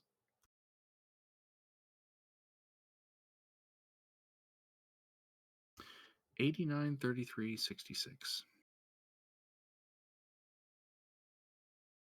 Your 3 weeks are peaceful and uneventful. Yes. Nothing fun happens to you.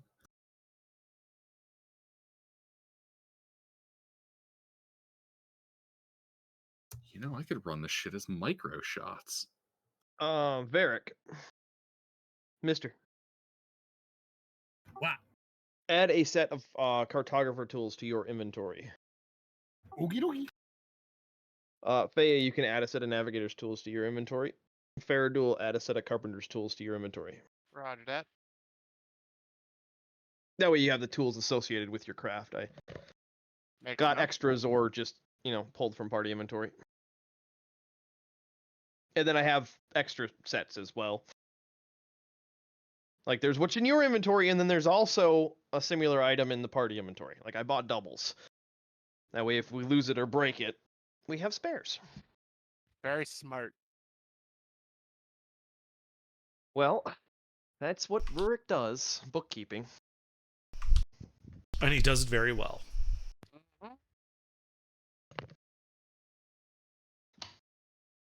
Scribe. But damn good.